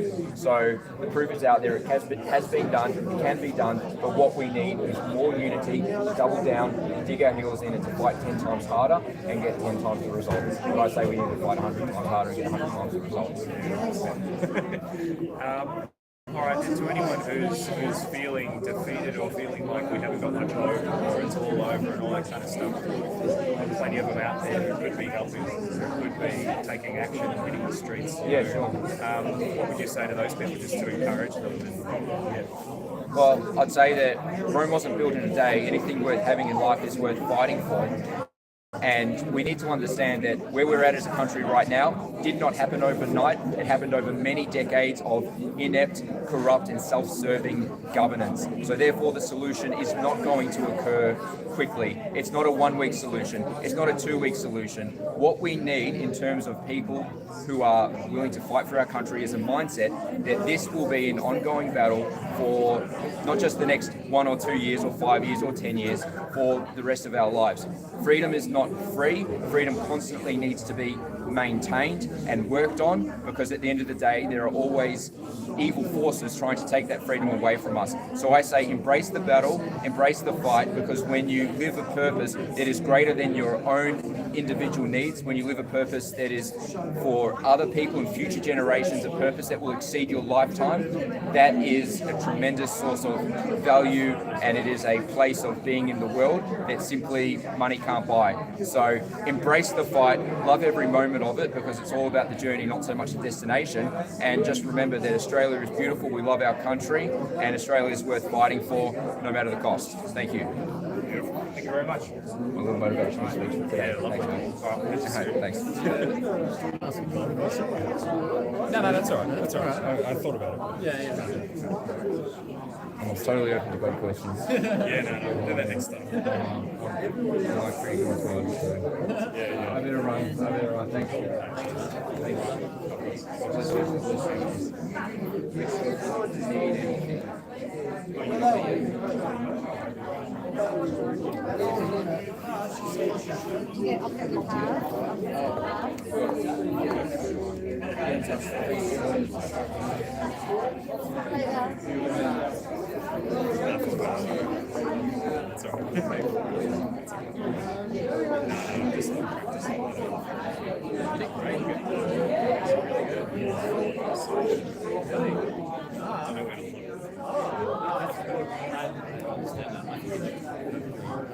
To me, you just seem very focused. All right, guys. We're going to call it a night. Thank you for tuning in. How many people we got now? 15. 15. All right, it's toned right down, so we'll call it a night. Thanks for watching, and yeah, we're going to do a lot more live streams, but you know, the main direction of this channel is street evangelism. We're here tonight because Nick's a believer and Nick's a brother, and you know, if we do anything political, it'll be, you know, because God's involved. So expect that, and hopefully look forward to it. And if you've got any suggestions or anything, just send us an email or leave a comment. And yeah, please share this around, hit like, and all the good stuff. Thanks, guys. God bless.